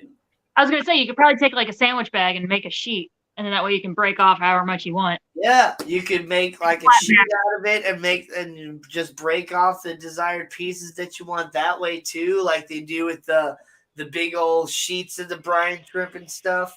Brine shrimp. I've never used one of those, but I've never had like the need for that much bloodworms and stuff either. Yeah. It's always fun. I have to lean it up against the counter and I kind of palm heel strike chunks off at where to get them off. Yeah. Like that, got it. Oh, yeah. Flying palm. Right. It's funny. Sometimes it doesn't work the first time, so you hear me across the store, dunk, dunk, dunk, and they're like, "What are you breaking?" And I'm like, "Don't worry about it. I'll fix it. Don't worry about it."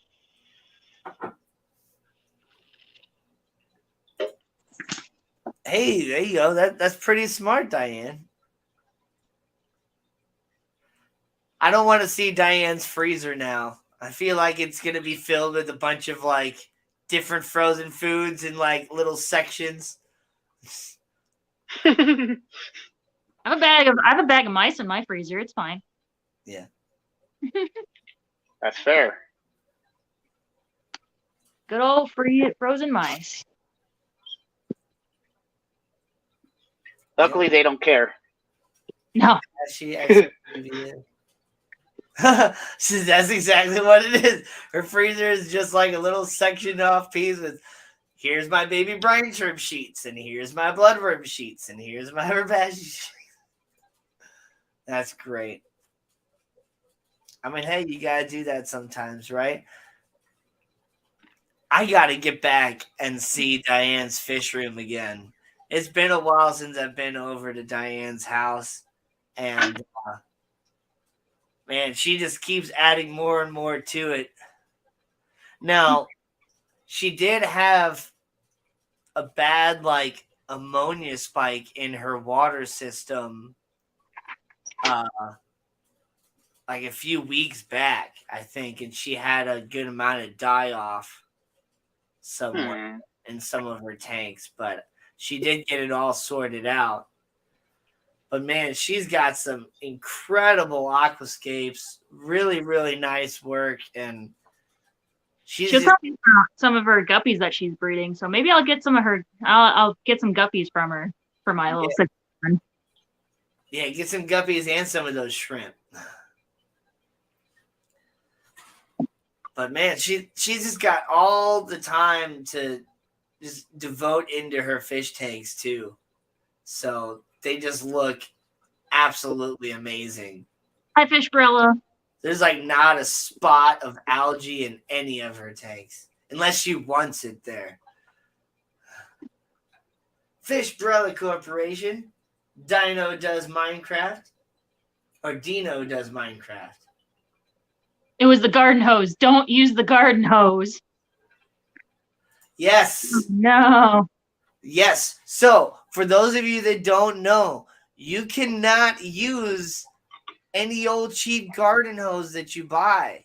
You can't. Like, you might have a really great water, but some of these garden hoses, like, I know, like, if you talk to anybody that's like over 40 or whatever, they're like, back in my day, we drank from the garden hose and we were fine. We're just fine, But I mean, you got to buy so the garden hose that I have, it was labeled as a drinking water hose. So it's like a drinking water safe garden hose, and I use that to fill up my pond. I actually used that to do the water change on the tank behind me today.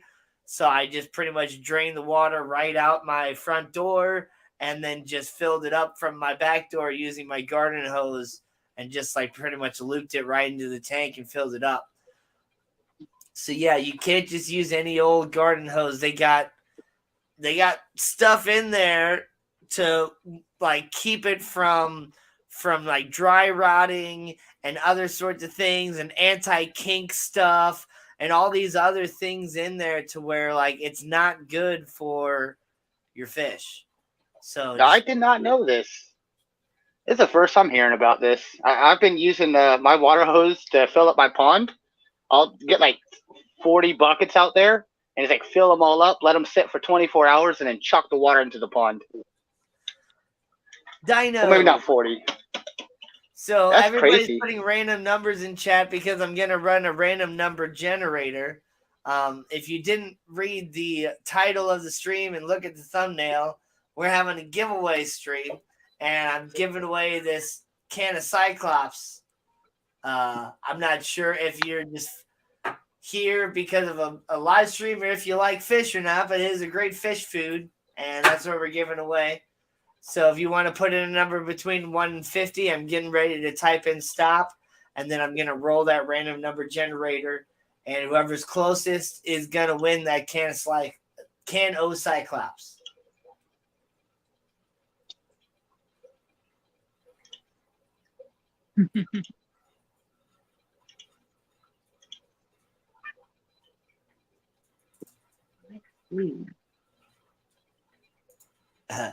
They don't make hoses like they used to. It used to taste good to me. Yeah, Patrick Hardy.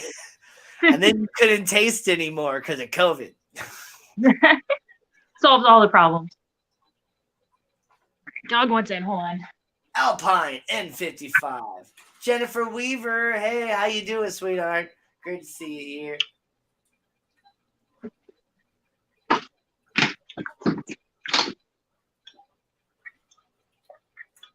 Okay.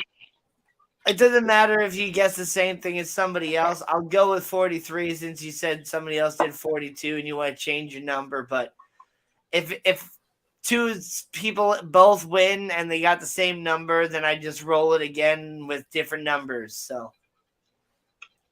Oh shit! I got the Discord. I pinged people my server to join the stream. They try to get you some extra subs, my bro. I got people joining in now. Oh, nice. Nice. Good. Asylum Mechanics. Yeah, that's my server. You're welcome to join. I'll get your videos auto post on Discord at all. I even have my own Discord server that I barely do anything on. I'm on a couple Discord servers, but I just can't figure it out. That's a lot. I really only use Discord for live chatting with my people that I play City of Heroes with online. Oh wow. Wow, you're showing your age. Yeah, I know, right? City of Heroes, right? Dude, I wanted to play that game so bad when I was a kid, but then my computer was shit, so I couldn't. I was like, ugh. I just learned my computer is utterly. So I have a tech savvy friend, and I sent him the about my PC credential or whatever about my laptop, and he sent me the caveman SpongeBob meme, and he's like, "If your computer was a person," I'm like, "Oh god, okay." No, Browntail Half Moon, you haven't missed the drawing yet. If you haven't put in a number yet, go ahead and put in that number. I'm getting ready to type in stop. I haven't done it yet. I'm seeing lots of people rolling in. I've given away lots of stuff already, but this is going to be the last one, and it's the can of Cyclops. So I did, on my channel, I do plan on posting more videos. It's just I need to learn how to edit and all that stuff. I was going to post my Blind Fish Keeper Challenge videos, but I just realized that my friend came over and helped me film, and he filmed it vertically, so... Oh. Yeah. Fire him. Yeah. It's a learning experience. It's fine. But yeah. One of your people, Sammy, is trying to hop in. Let's go ahead and I'm gonna see if there we go. Ooh. Okay. All right. Make 'em big. You're Make 'em welcome to big. join. You're Make 'em welcome to join. Hello there, Reef. Oh my god. Candy canes. I actually Your phone just picked this sideways. up right here. I'm waiting on this to open up, and those Zoas up there as well. Yeah. Oh, I like your tank so much. Thank you. That's beautiful. Bangai Cardinal. What is that? Spotted Mandarin. Spot Mandarin. I want a Mandarin, but I can't because Jerk 1 and Jerk 2 in here won't let me add any more fish. I have a 6-line and a blue damsel that are just complete D's. Oh yeah, I've got a blue damsel that I keep in my prison tank. Yeah, I can't catch them. I need a little fish trap. I can't catch them. Oh yeah, they're crazy. I got this anemone right here that's in the process of splitting. I can't keep anemones. I just killed my 5th one. I don't know what I'm doing wrong. Honestly, I have no clue what I'm doing right. So That's going to be me with saltwater. I don't know what I'm doing wrong, and I don't know what I'm doing right, but some things work and some things don't. Yeah, it's alive, and look, the clownfish likes it. So. Aww. What kind of clown is that? Is that a? That's just I don't know. It's a little bit of a like faded. I don't know. It's like a black something or another. Probably a black. It's a normal Ocellaris clownfish, but it's got like a black fade to it. Yeah, probably a black Ocellaris or a black saddleback, maybe. I think it was called like a black Vader. I remember it had the name Vader in it or something. I don't know. Yeah, I don't know. ORA is always coming up with a bunch of new clownfish with strange names. What size is that tank? A 29 I've got two gallon? other guys over here. I'll go over to my bedroom real quick. Yeah, what size tank is that? That one's a 29.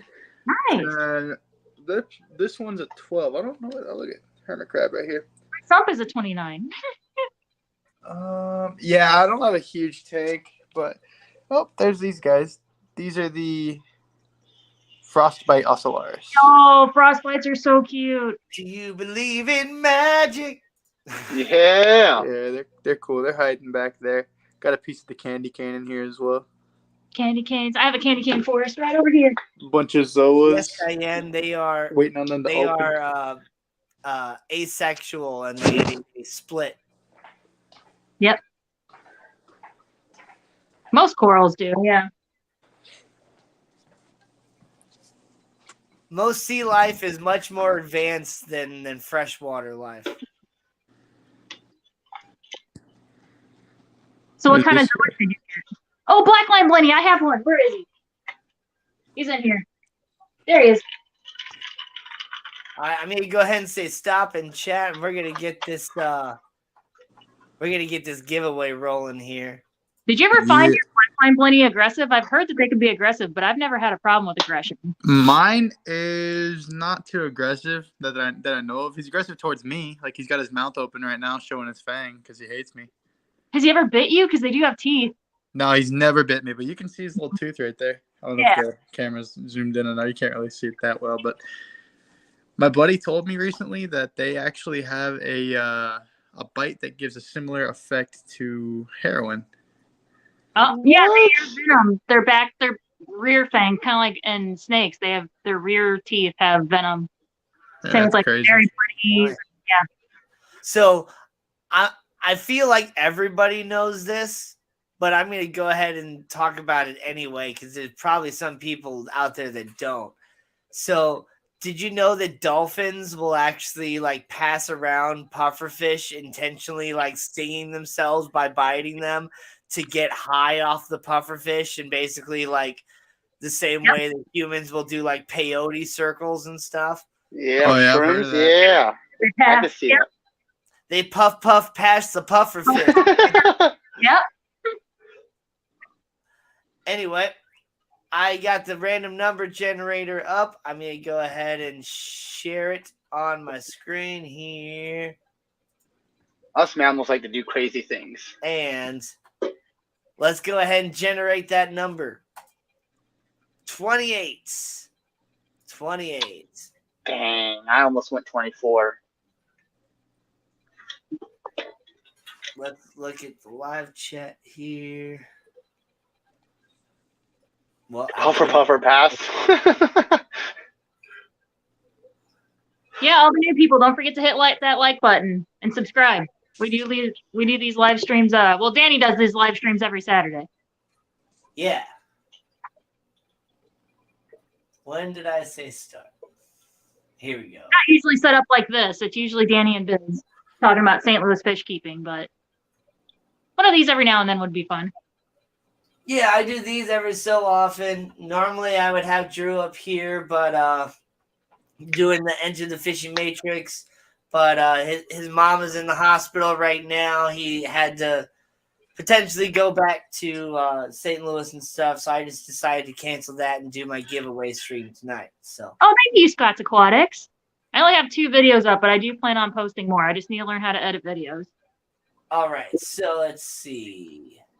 We got a 30 from Christopher Robertson. We got a 30 from Only Oscars. Sammy, are you really holding your camera? From Christopher. Yeah. You gotta get a stand, my bro. Oh, well, I'm at my tank right now. My arm's like sitting on my leg. It's fine. All right. Mini table, and I have a stack of a mix of Harry Potter books and Munchkin card game boxes that I have the tripod sitting on. Very big. It's not Price is Right rules, by the way, Crown Tail. It looks like the winner is Christopher Medeiros. Congrats. Saturday evening live stream. Thanks, Vibes. Christopher Medeiros, my newest Patreon member, is also the winner of the Cano Cyclops.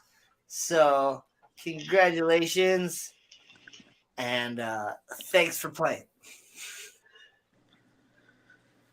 So, about that letter. Ladder? The letter. Yeah, I need that letter with the heart on it. Oh, the letter with the heart on it. He wants you to send him a Valentine.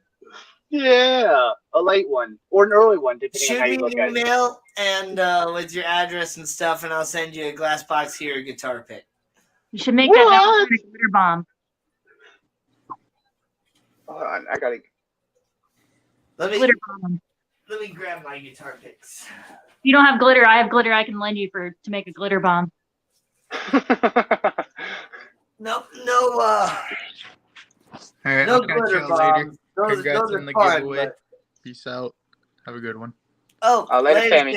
Thanks for popping in, showing us your awesome reef. But focus. I need to buy some more from you. Apparently, one of my coworkers' boyfriends plays guitar, so I gave the pick that you gave me to her to give to him. So I need to buy more from you. Yeah. Glassbox Hero. Woo. Excuse you. Excuse you. Look at these dogs and these cheese wrappers. Jesus. And they work. I filmed my. I used it to play the guitar and filming my latest parody song, Mystery Snail. Mystery Snail. Oh, I added all your music to my Google Play or on Google Music. I added it to my car playlist. So hopefully I get nice. for you. I didn't know you could do that. Or YouTube Music now. It used to be Google Music, but now it's YouTube Music. Yeah. Oh, that's pretty cool. Yeah. I guess that's one of the paid features or something. Yeah, I don't know if it's that. I don't know. I have Google Prime, so I don't know if or YouTube Prime, so I don't know if it's a part of that or not. Yeah. Say I don't do that. Though it would be kind of nice to be able to, turn my phone off and still be able to listen to the live stream basically. It is nice to pre-download videos, especially if I'm going to go in an area like the gym sometimes has really good Wi-Fi and sometimes it doesn't. So sometimes I'll pre-download old live streams, the playbacks, and then I'll be on the treadmill, just listen to a live stream. Yep. Come here, you. Kitty cat. Yep. Yeah, I'm a kitty cat. I like the meow meow meow and the meow meow meow. Showing my age, I'm sorry. Yo, I remember that's the I saw that on like a Halo with the hunter. Mm-hmm. Oh my god. I'm happy I'm not that old. I know where that's coming from. This is the best cat ever because I can do anything I want to with this cat. Oh, he's a sack of potatoes. Every time I see someone with a cat, right? They'll be like, "Oh, my cat's friendly." And I'm like, "All right, word. Let me go in for a pet." Yo, you fuck this cat right now. This cat bites me. We're gonna have some issues. My friend's cat like that. Her name's Roxy, but I keep joking that no, her name's actually Lucy, short for Lucifer, and I even joked about making her a name tag and swapping it out whenever I'm over at their house. Like just swap it out. Get a bunch of the pictures of the cat and then like cut out the face and then like put it all over their photo albums and whatnot, like their photos on the wall. We're not there yet in our prank wars, but I'm sure it's coming. Oh, if you need prank ideas, let me know. Where's So, Biz? I was kind of mentioned it just a few minutes ago, and I mentioned it a lot at the very beginning of the stream.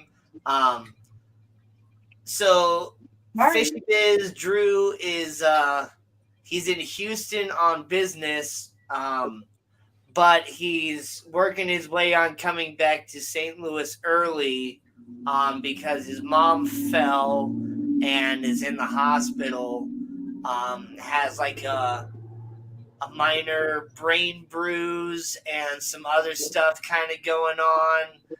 Some swelling in the brain area and all that as well too. So it has the potential to be pretty serious, but also has the potential to, go down and recover. So things are just kind of very much up in the air right now. He was gonna try and get back tonight, but it looks like he isn't going to be able to get back until another flight until the morning. Yeah, I know, Matt. Or sometimes I feel like my life is crappy and I can't catch a break. But man, Drew with like his mom, his daughter, like all this other stuff. Yeah. Yeah. So we're hoping for the best with him. I decided because of that, not knowing whether Drew would be around or not, I just decided to, tell Damon with Marine Solutions that we're going to go ahead and cancel that stream tonight. We're going to continue into the Fishing Matrix next week, and we will have Damon Anderson from Marine Solutions. My new boss. Yes, Gina's new boss, here to talk about everything that he does as far as running the store and his maintenance and all that business that he does. And I mean, just have him join the conversation. I don't do crazy hardcore interviews. If you want to know kind of the way that I do things, watch episode 2 of the Fishing Matrix where I first brought Gina in there. Just real light conversation, just talking about whatever comes up. Maybe a few organized questions here and there, but nothing like a hardcore interview. I'm not an interview stream. I'm definitely no Rico Stan or anything like that. So, but yeah, it really sucks about things that are going with Biz. Let's all definitely keep Biz in our thoughts and prayers, or however you Positive vibes about all that stuff. Good vibes, whatever. I'm not really a religious person, but I do believe that thoughts are energy, and energy can, neither be created nor destroyed, and it gets out there in its own way. Would you say you're more of a spiritual person? Yeah, I definitely am. Yeah, I guess. That's what it sounded like to me. I usually call myself agnostic. Like, I believe there's probably something. I just haven't pinpointed what. I was raised super religious, and some of those things are hard to, I guess, completely forget. But I guess agnostic would probably be the right thing. I don't deny the existence of anything, but I don't acknowledge the existence of anything either. Yeah. It's hard to deny something you can't even tell for sure if it's existing or not. Can't prove it. Yeah, can't prove it's there. Can't prove it's not there. So Exactly. Well, I anyway, like the memes about crystals and stuff. It's like, do I believe that this will actually like influence my aura or whatever? No. Do I think it's a shiny, pretty rock? Yeah. So that's It is why a pretty rock. pretty rock, and it probably draws a certain type of energy the same way a magnet draws certain types of metal. But when you get beyond the scientific understanding and you start throwing in a bunch of metaphysical garbage, that's where you lose me. it makes my crow brain happy, so that's why I keep them. Yeah. And I like the way crystals look in my fish tanks too. Like I'll throw some amethyst or some quartz in there. You just got to make sure it's not high in copper content. Yep. Yeah, like when you asked me about lava rock in a saltwater, I'm like, I would look that up because saltwater is corrosive, and I don't know if it'll like, because like limestone, if you accidentally get any bit of limestone in any tank, it can throw off like your pH and all that. So Yeah.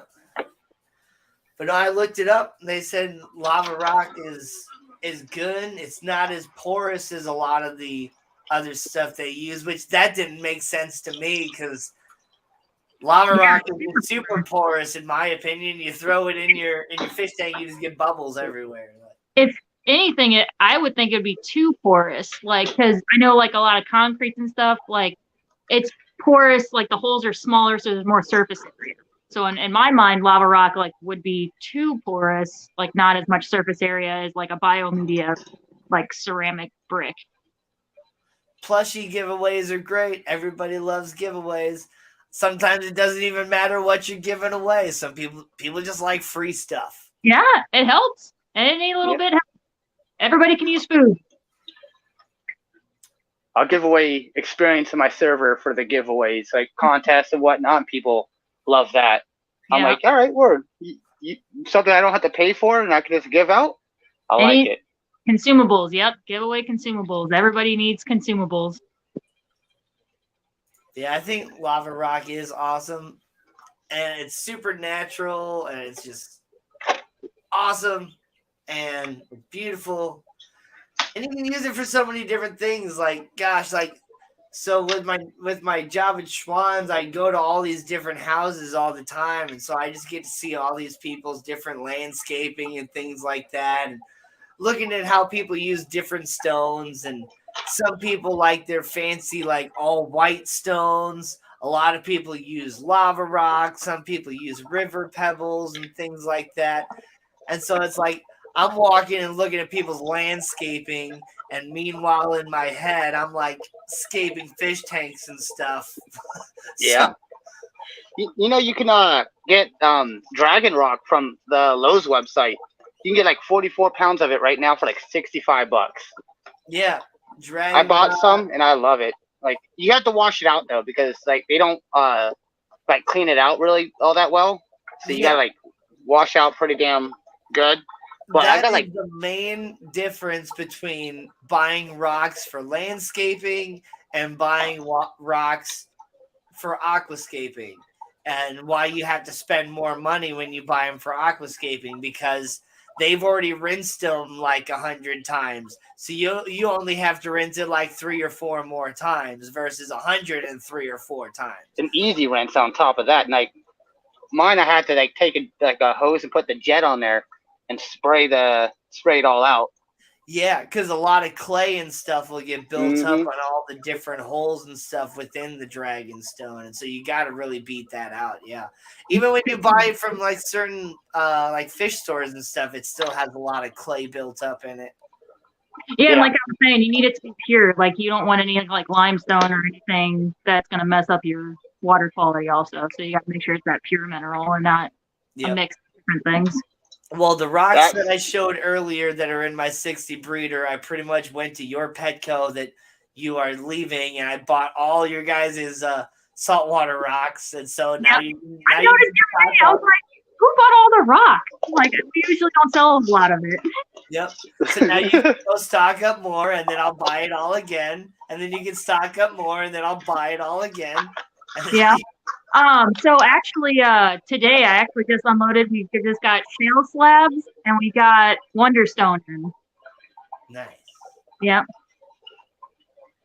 So it's funny because I opened up the shale slabs and I'm like, why is this in the fish department, not over in reptile? Like I think of more uses like with bearded dragons, put their salad on that to help file down their nails. Like, why is this over in aquatics and not in reptile? That's kind of weird. Well, yeah, slabs are great for like, you know, basking stones and stuff like that. But exactly, a lot of people use those slabs to make a natural like pleco breeding. So like you make a bunch of caves that way, or like Tanganyika tanks that use Julidochromis and stuff. They love a lot of those little crevices and things too. Yeah, that's true. And cichlid tanks in general. Yeah. Although I've heard more people like to use terracotta pots with cichlid tanks rather than terracotta pots, but I've seen a lot of people use just like flat slate rock and just stack it up in all various ways to create all these little crevices and little fish hotels is the way I think of it, you know. But anyway, guys, we've been going for over 2 hours here. So? So? I mean, I guess that's true. So I'm off tomorrow. You're off tomorrow. Yeah. But I don't want to necessarily take away from all the other people that are streaming tonight. I already took away, you know, from Aquafunk. That's true. Vinny's Aquatics, I'm sure, is going and people are having a crazy blast over there, I'm sure. Yeah. Time sure flies when you're having fun. Yeah, Lady Diane, that was one thing one of my coworkers she's actually considered the OG of the store right now. She was been at that location longer than I have. She only works like 2 days a week. But anyway, that was one of the first things she says was, you're leaving us? Well, there goes the fish tanks. And I'm like, sorry. Yeah, I totally get that. Like when I first moved out here to Florissant, I went to that Petco and I was not impressed. And then over 2 years, you really like turned it around and just like, I don't know if it was just you watching me and Fishy Biz on YouTube and hearing us complain about your Petco all the time. Honestly, no. I just got tired of it. Yeah, one thing that really hit me whenever I worked at the Mid-River store and was really learning saltwater, my store manager would say, I have a saltwater tank and I honestly wouldn't even buy saltwater from you right now. And I'm like, crap. Okay, I need to like really learn, really get these tanks in shape. And I just started learning from there. And then, I just took it over. Like shelf pulling things. Like I have a UV sterilizer in the big saltwater tank at work because that tank was notorious for breaking out in like brook, velvet, ick. So I just got tired of like, UV sterilizer. There we go. Yeah. Not standard, but I don't care. Another manager I learned from, it's easier to ask for forgiveness than it is permission. So yeah, that's true. That's something I learned when I was in the Army, actually. Yeah. So a lot of taking it upon myself, adding things. Fish Tank Dad, another St. Louis fish keeper. Gonna have him on a live stream sometime. Yeah, I have seen that Petco in Gravois Bluff. Really nice fish department. And the St. Charles Petco is also really nice. That's where I got my 60-gallon breeder from, was the St. Charles Petco. The store leader in the Bluffs. Yeah, I worked with him when I started Petco at the Brentwood location. So I'm good friends with him. He really knows his stuff and he cares a lot too. So it really makes a difference when you have somebody there that cares. Is it messed up that whenever I go there, if I hear someone, like one of the people there go, yeah, a beta can go in a 1 gallon, like I'll just wait until the conversation's done and be like, you should definitely look into a 5 gallon.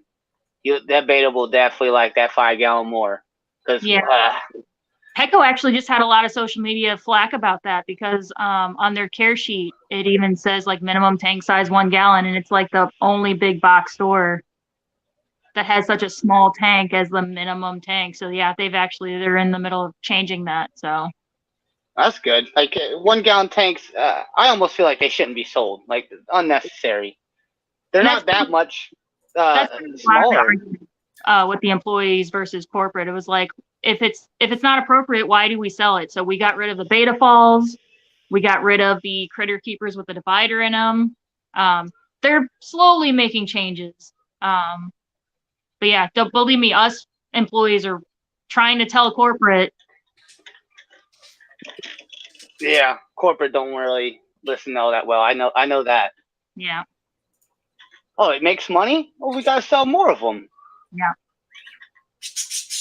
It doesn't really make too much sense though, because like the 5 gallons you would think would cost a little bit more. So Yeah. why not like get the upgrade? That and like don't tell people to get goldfish in 10 gallons. Oh my God. We just Dude. yeah, I talked about it in my last stream with Danny and Biz, or the first one where I was on with Danny and Biz, is I denied a sale to a lady who wanted a goldfish, didn't even have a tank. Sat there and argued with me about it, and I was like, I don't know what you're gonna accomplish. I'm not gonna sell it to you. Like, I don't know what to do yet. No, so Yeah.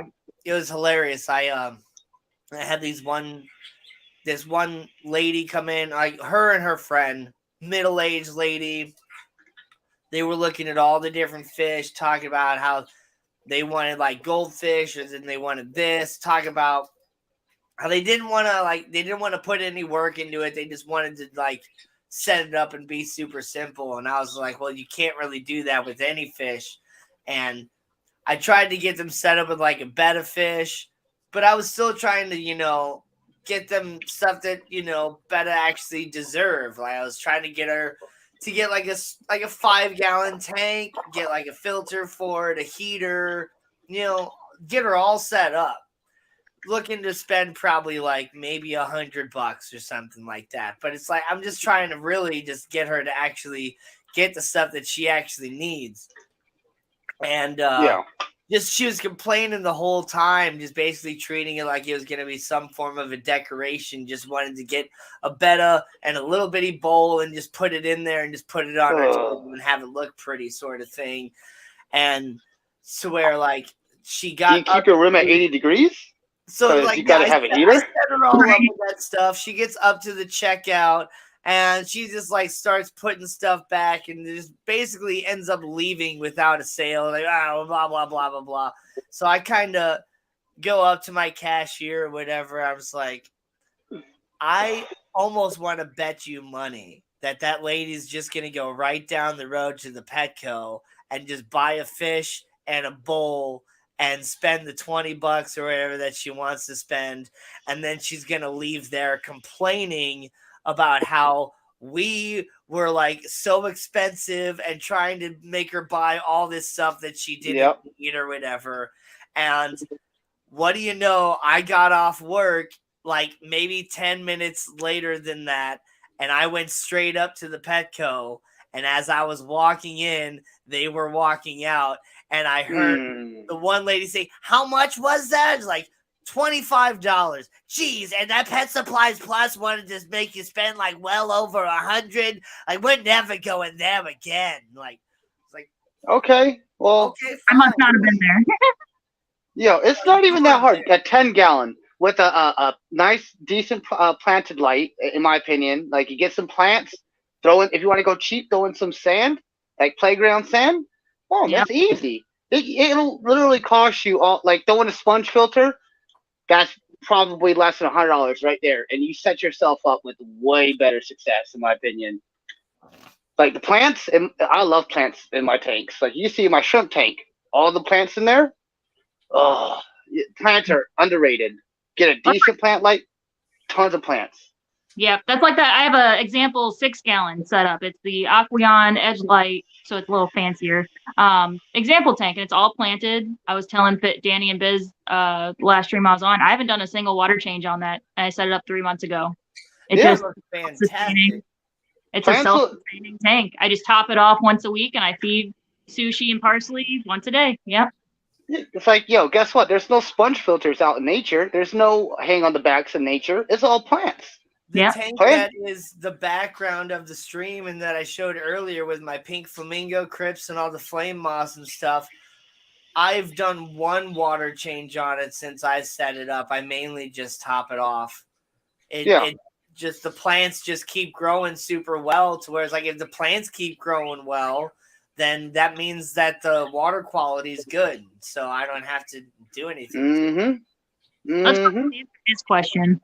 But yes, to answer the Molly question, I bred mollies when I was a kid, and so you can breed mollies in pretty much anything. They're super hardy fish. You can breed them in fresh water. You can breed them in salt water, brackish water, however you want to do it. I actually plan to probably breed mollies in a small saltwater tank as live food for my cuttlefish in the future. Because one will already be in salt water, so that'll make it just easy throwing them right into the tank. And then two, it's a great, easy, live food, and the cuttlefish need live food. So I'll be feeding them that and shrimp and other things like that too. Hopefully I can eventually get them to eat, more prepared foods and things like that. But if I get flamboyant cuttlefish, I've heard flamboyant cuttlefish especially are super picky and they really need live food. But we'll see what I can do. And yeah, the plecos, sorry, not plecos. Oh my God, mollies. The mollies I get in at work at Petco, they're already an inch and a half, and they're already breeding. So it doesn't take long before they become. So if you got mollies, I would say if you put them in at least a 29-gallon tank, that is plenty of room for them to grow to their full, almost 4-inch size and, really breed well for you. You can build up a whole big colony. The bigger the tank you get and the more water changes you do and the more food you feed them, the faster they're going to grow and the faster they're going to breed. If you really, really wanted to breed mollies for any sort of profit or whatever, I would say do a 55 or a 75-gallon tank. Do your good weekly water changes on it, weekly 50% water changes. Feed nice brine shrimp and spirulina flake and all that good stuff for your mollies. And then they'll just breed like crazy, and you could have babies growing and maturing in the matter of 4 or 5 months, and they'll be breeding again at in 6 months or less. I would like to say, if you added in plants too, that would give a lot of safety zones for the fry, so less chances of them getting immediately picked off by the other ones. Yeah. Yeah, they're a lot like guppies, pretty much just like guppies, but they breed a little bit slower, and they don't have quite as large of releases. Guppies can spawn, 20 to 50, if not more, live babies at a time, whereas mollies, you're expecting more 10 to maybe 30. Yeah. Yeah, make your own mosh pit like Stephen P. Is he still in the chat? Mosh pit tank. Yeah. I put a single pregnant guppy in a 10-gallon, and now I have 30 fry in there. Yep. I mean, if you listen to Stephen P's song "One and Only G," he started with some guppies. The mommy died after laying spawning some babies, and then the babies grew up, thrived, all started mating to each other, and now he's got his whole mosh pit full of guppies, and I think there's platies in there too. And yeah, you can do the same thing with platies too. I honestly, I don't like to sell mollies for anything less than a 20-gallon. If somebody does have a 10-gallon, they're like, we want some fish. I'm like, oh, you could probably have a school of tetras, or if you want in color, do platies. Right, guppies have a lot of color. Yeah, but a lot of people I don't want guppies. Everybody has guppies. But I want something. I want to be different. And I'm like, okay. So that's true. Everybody's got their own method of feeding. If you're breeding live bearers and stuff, you don't really change your feeding based off of the amount of fish in the tank necessarily. You just throw food in there, and they'll build up however big of a colony they can. It's kind of a survival of the fittest thing. You might lose one or two that aren't getting the needed nutrition, but that's a nice way to kind of balance your colony size. And then you're trying to create chocolate albino mollies from scratch. From scratch. Nice. That's pretty cool. That is cool. I want to make so everybody knows the Dalmatian mollies that are like silver with black spots. I Super want to make so I want to do the same thing, but instead of silver or the whites, I want the orange creamsicle mollies, or the ones that are like the really bright, like yellow orange solid color with black spots. I think that'd be cool. I've had some platies come in that kind of have that kind of coloration, like orange that fades to like a white, and then they'll have like the speckles. They're really pretty. So yeah, seeing that in a molly would be fantastic. Yeah. Or there's also I've seen the bumblebee mollies before, I believe is what they're called. So at work we have gold dust, which are half black, half gold, and then gold panda mollies, which are the same. It's just that they're lyre tail. Oh yeah, the golden dust molly. That's what it is. But I don't want, like, here, I'll share my screen so you can see what I'm looking at here. So I don't want like that, like the golden dust molly. I don't even want like that. Like I've seen that type before. Mm-hmm. That are kind of a light white color with the black spots. But there's this type of molly that has not the balloon ones. I hate the balloon mollies. Yeah. But the ones that have this sort of nice bright, solid kind of yellow orange color, and then combine that with the black to where I can get a nice spotting. I've never quite seen anything like it. So that'd be cool. Yeah. Those are kind of close, but yeah. Yeah, so those are the gold pandas because they have a lyre tail. Yeah. But ooh, look at that one. Oh, it's so cute. Yeah. I love it when we get those creamsicle ones in. The really orange with those really shimmery scales. Oh. Yeah. I want to grab them. I want to try to convert them to put in here, but I'm like, no, I have 2 jerk fish. I can't. I feel that. I've been trying to breed my killifish in my 55. They're slowly breeding. I don't know what's going on with them. I know nothing about breeding betas. So, Christopher Medeiros, don't do it unless you're prepared for it, because got a lot of tanks. Well, yeah, it's a lot of tanks. Betas, I mean, I kind of stopped mine from breeding at one point after they released like 100-something eggs. Yep. But they can do like well over like 200 eggs. And so then you got to grow all those babies out.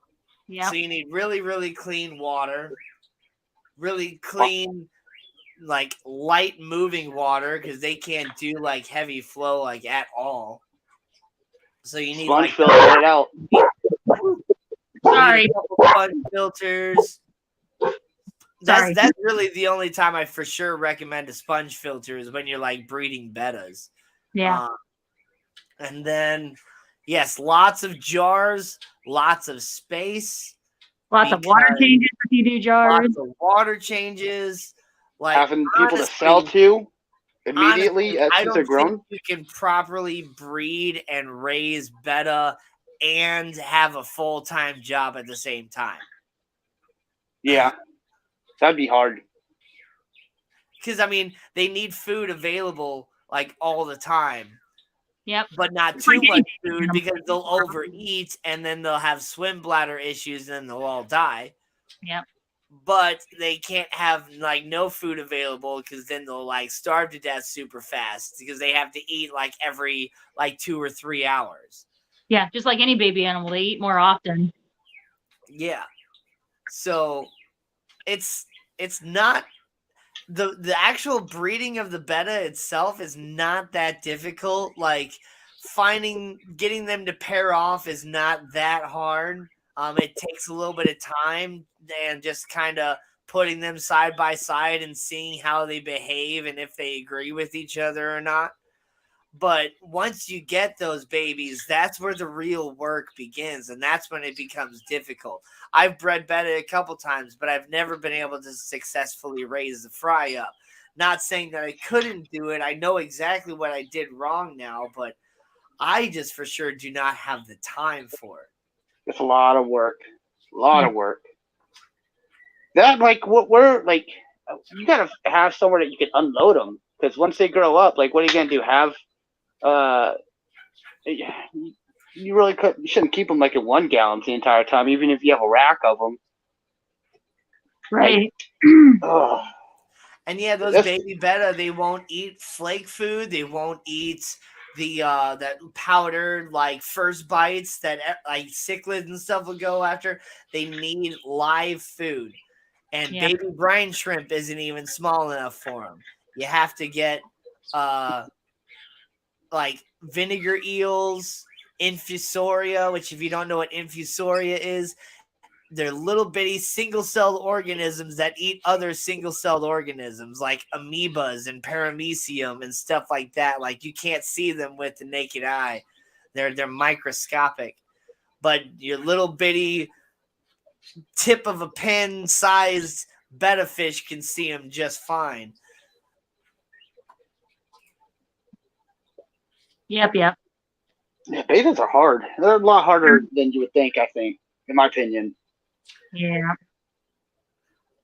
Yeah, they're nice, beautiful. I don't think hard or necessarily difficult is really the right word. It's just time consuming. Yeah, time consuming. They take a lot of effort. You know, you can't just take a back seat and just let them do their thing like you can with like guppies and other stuff like that. Like you really got to be involved. Yep. That's why I love my live bears. Yep. So much easier. Well, I just found out that apparently guppies can be in salt water. That like surprised the hell out of me. I learned that today. I knew that mollusks could be. I didn't realize guppies could. Yeah. Huh. I was like, what do you mean? And I had to look it up. I was like, yeah, there are actual people that that are able to acclimate them. I was like, that's gnarly. Like, all right. So they were saying that it would take like 4 days to properly acclimate them into there. So that's 4 days of dripping. Yeah. I've heard some people do it like over like 2 weeks. That's probably the better way. Yeah. Really. I think Aquarium Co-op did a thing on it. Wait, what are you talking about? I missed a detail when I was reading through chat. Converting freshwater live bears to saltwater. Oh, okay. That's what I thought. Yeah. I just wasn't sure. Yeah. So the way that I would do it is just like slowly adding salt into the tank. Basically converting the tank into salt water at the same time as converting the fish into salt water. Yeah. So just every day, or maybe not every day, but like just every week, every time you do a water change, you just add a little bit more salt into it until it eventually becomes a full marine environment. Yeah. I'd almost be willing to get like a 20-gallon long or something. Fill it up halfway fresh and then like drip acclimate it all the way to the top and then slowly do water changes. Yeah, have like a sponge filter in there. Yeah. That would work. I like to be lazy though. I don't like putting in a ton of work. That's why I love my plants. Like water changes once a week or once every like 3 months. I like the 3 months more. I'll spend a little extra on the decent plant light. Not even expensive. Like Hygers, I love those lights. They're so much cheaper than the fluvels, but they give out bangers. Like you see my tank. That's 2 Hygers on there, and I'm able to run a carpet of Monte Carlo. No CO2. I'm pretty sure Lady Diane uses all like Hyger lights. At least she uses a nice Hyger light on her 40 breeder that she uses, and man, like they're really not that expensive. They're like a third of the price of fluvels. And I'm like, yo, all right. You don't get the Bluetooth functionality, which kind of sucks, but like, I don't really need all that.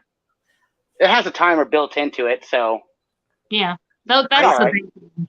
when I was setting up my 40-gallon breeder, like a couple of years ago, whatever, I was looking for, cheap LED lights, that are ready to grow plants. I just pretty much searched that in, and I ended up finding on Chewy.com a Koval light, Koval.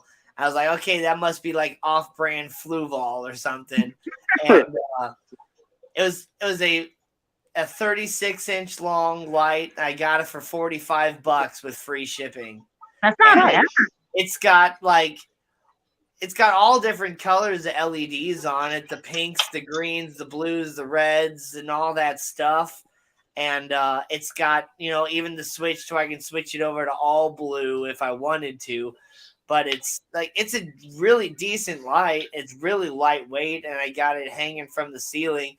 And in fact, it was too powerful to put it directly on the tank. I have it suspended probably a whole foot off the tank, and it still just lights up everything super great. I get really nice thick plant growth in there.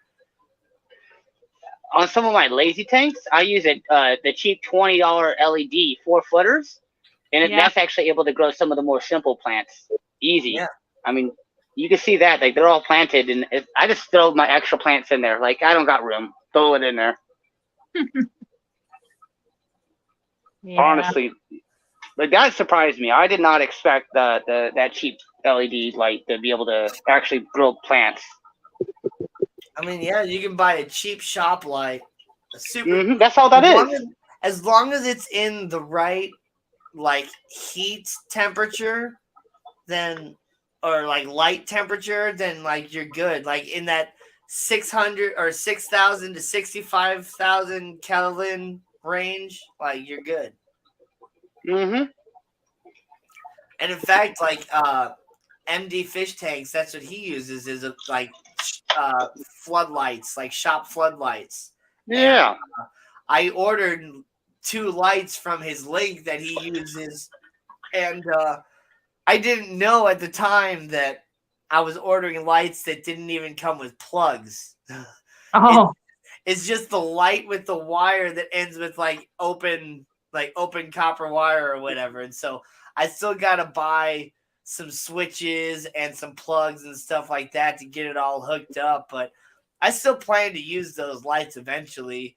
It only cost me I don't know, $30 or whatever for the 2 lights. So I say that's actually my refugium light for my plants in my sump is actually a terrestrial plant grow light that I got off Amazon for $25 versus buying an actual refugium light for $200.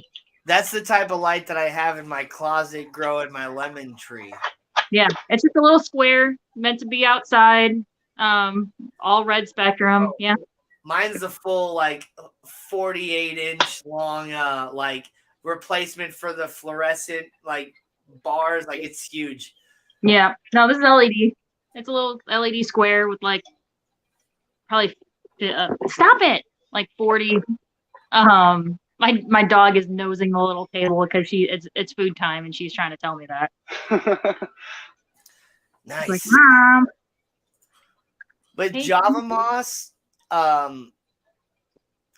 it definitely does a little bit better in cooler temperatures. You don't necessarily have to keep it in a cold water tank, but in the mid to lower 70s, it'll definitely do better than it does in the higher temperatures. That's just kind of general with most mosses. They prefer a little bit cooler, higher oxygen tanks.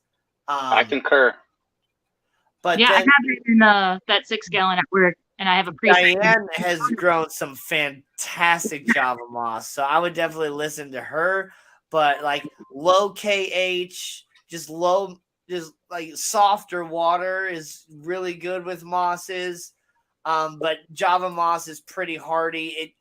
Some people say that you can even grow it in brackish conditions. I did actually convert some of my Java moss into brackish, but once I actually put it into my brackish tank, it was growing so slow that it just ended up getting covered in algae and then just kind of went away.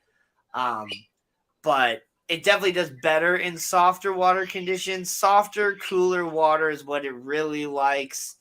And believe it or not, it's really easy to give it too much light. The same as like Anubias and Java Fern and stuff like that. It grows in shadier environments. That's why moss grows on the north side of trees and stuff, because the north side is the side that gets the least amount of sun. Let me show off my 55. I got a ton of Java moss in there, and it's mid to low 70s. But I actually feed a lot of light to this tank, and I'm able to grow just tons and tons of it. Yeah. So when you give Java moss a lot of light, it will spread out more and be more stringy, like how you have it. When you give it a little bit less light and you have a cooler tank with less mineral content, it'll grow more dense and thick and like almost in like little balls and stuff. All right, maybe I need to try that out. Yeah, I just have the Oxeon plant clip light on that beta tank at work. I don't know. It's like how you guys said. It's like how you guys said earlier. It's like I don't know what I'm doing right, but it's working. That's how I feel about most of the things I have. Oh my goodness! Swamp guppy. Let's see it. Whoa! You guys got to see this. It's like a Loch Ness monster of guppies. Ooh. Oh, what? It looks like it's actually like a type of Endler. Yeah. Yo, where are they at? Look at that. In the swamp. Dude, I need to get some of those. Oh my god. Oh, I'm Googling this right now. Where can I buy some of these? Micropoecilia picta. So I wonder how the male-female size ratio is. Like, are they like Endlers where the males are super tiny, or? So, no? I don't know. I'm not saying those are full grown. I don't know. I didn't take the picture, but so they're pretty tiny. Like that's a person's hand, right?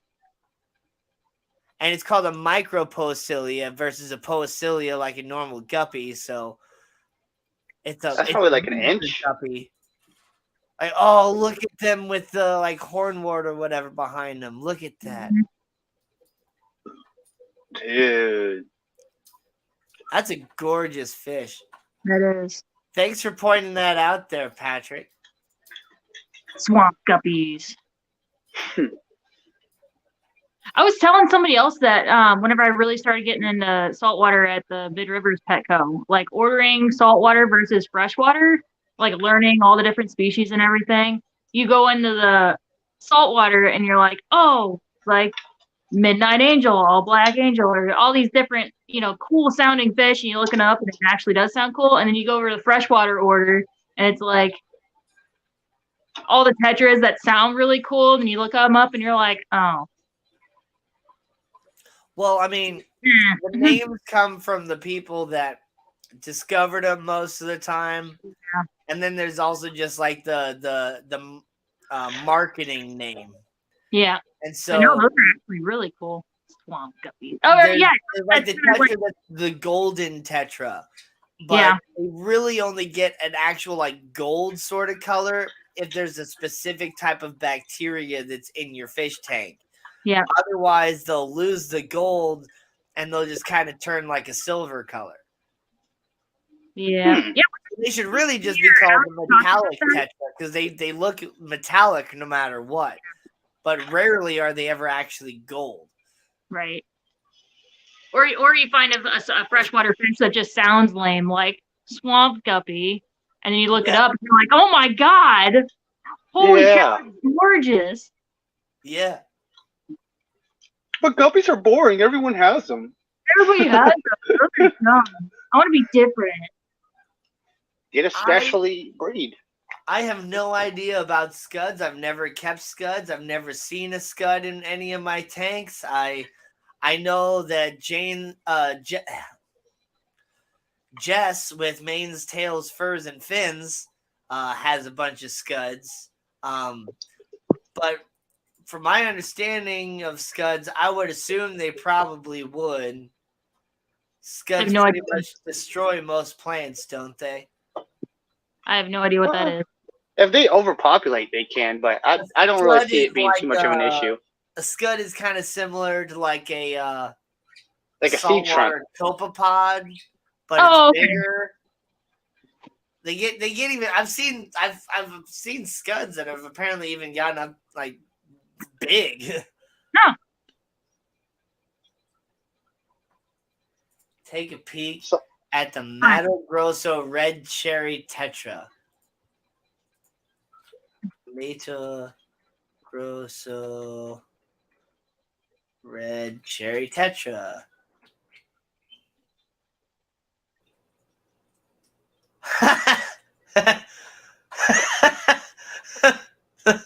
Okay, that's pretty funny. You get this fancy name, and then you look at the picture, like, oh, an Ember Tetra. Yeah. Yeah. Oh, last time you were in my store, Danny, we were talking about the 14 karat white cloud minnows versus the ruby red minnows. And like, I didn't really see much of a difference between them. It's the ruby red minnows have a slightly more red tint to the body. I know this because somebody put the 14 carats in the tank with the red clouds. So okay. When you jump between the tanks, because they're in different systems, they look exactly the same. But side by side, the ruby reds do have a more red tint to their body. Okay. That's pretty cool. Yeah. That's pretty cool. Yeah.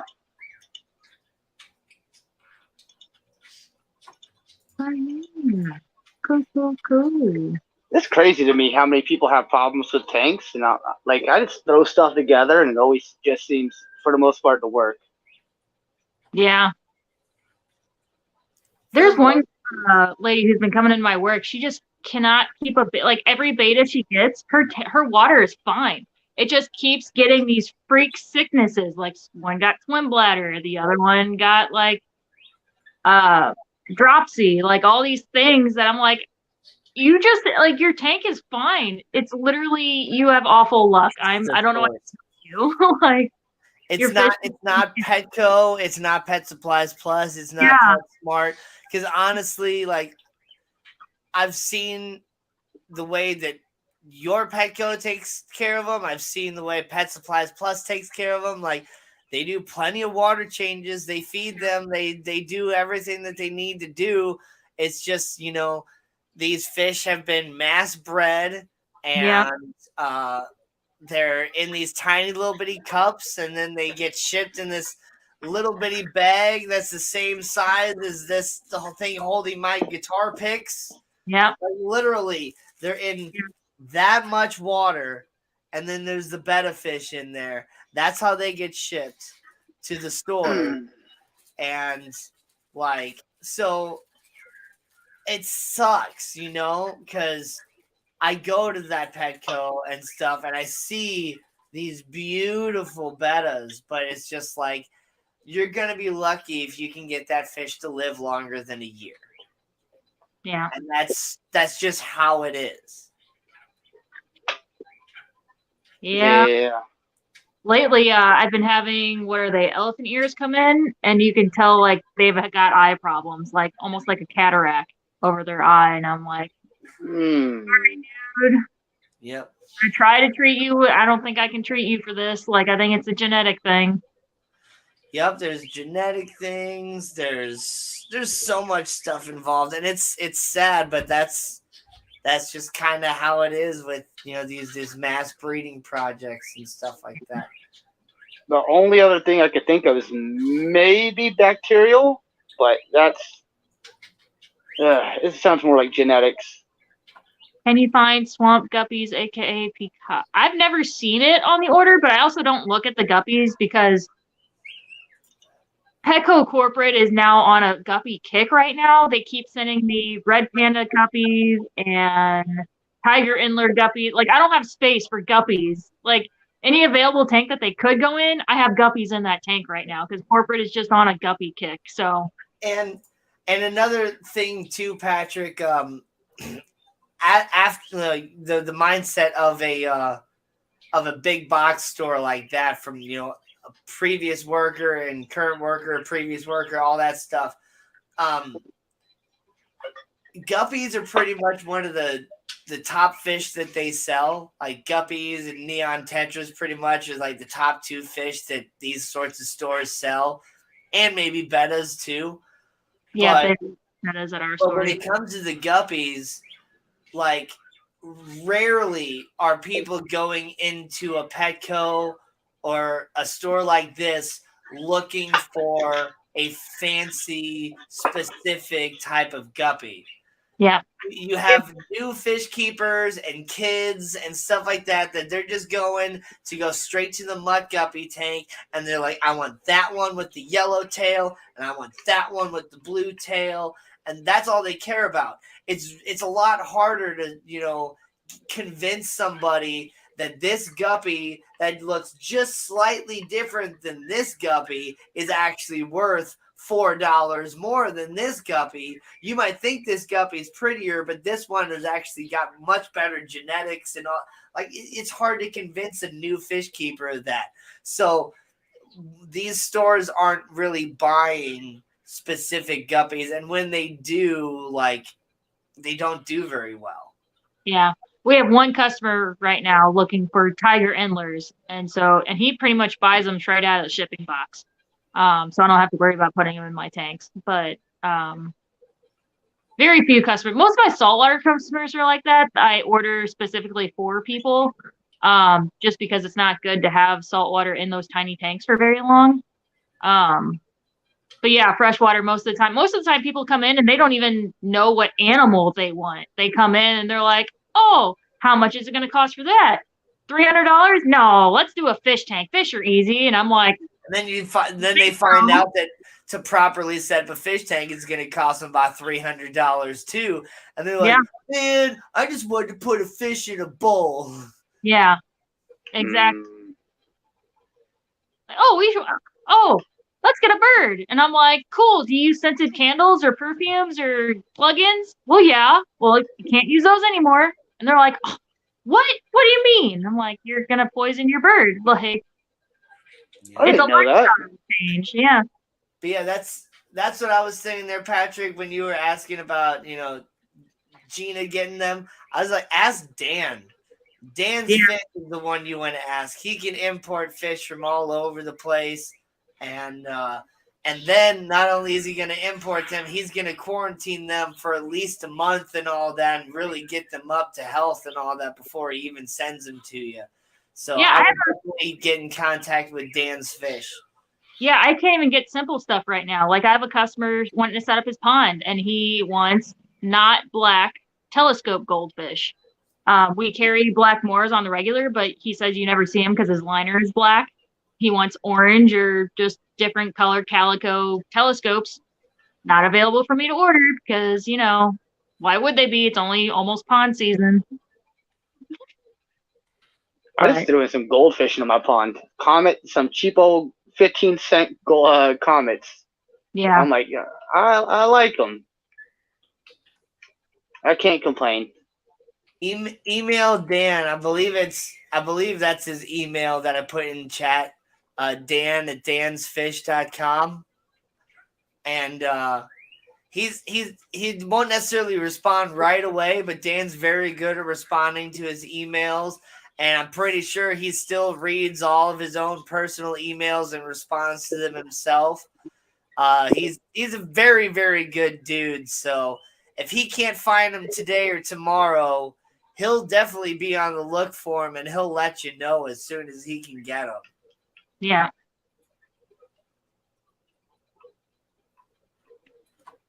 It's always nice to have connections like that. And I would always try to be like that for serious fish keepers at Petco, but Petco limited me so much on what I could get in.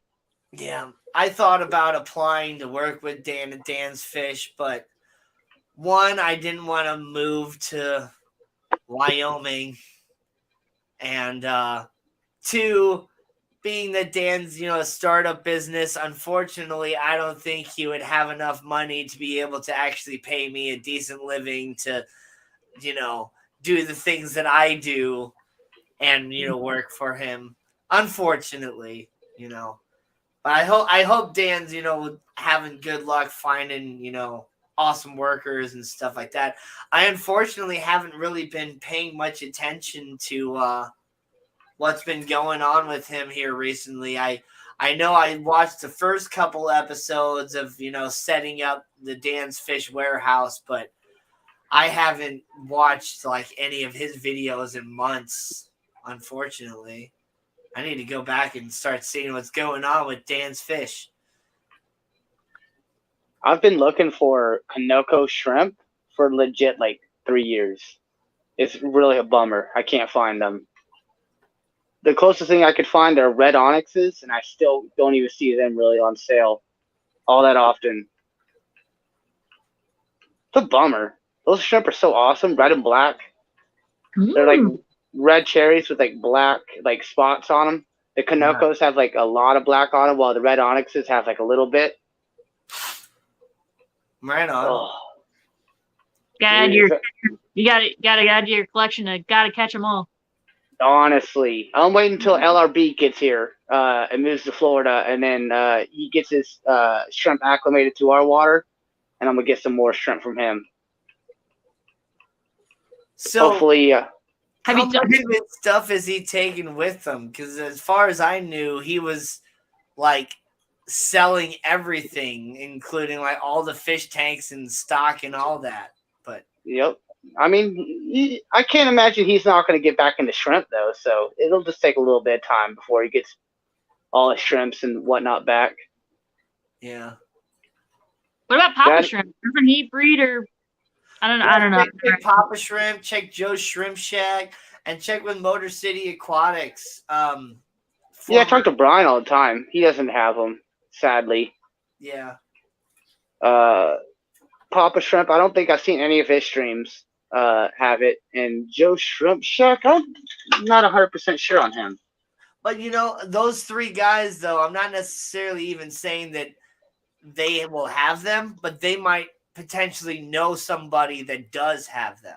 Yeah. Oh, I'm pretty sure Brian can tell you that I'm all about the Kanoko shrimp. I keep asking him about it. It's ridiculous. That's a good idea, though. I'm going to try out Joe's and see if he knows anything about him. What I found out is whenever I went to Aquashella, I was talking to LRB and a few other shrimp, shrimp keepers. And apparently Kanokos were like popular 15 years ago, but they're not like popular now.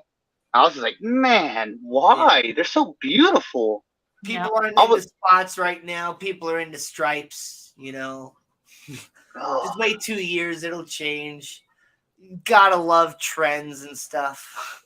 Yeah, that's true.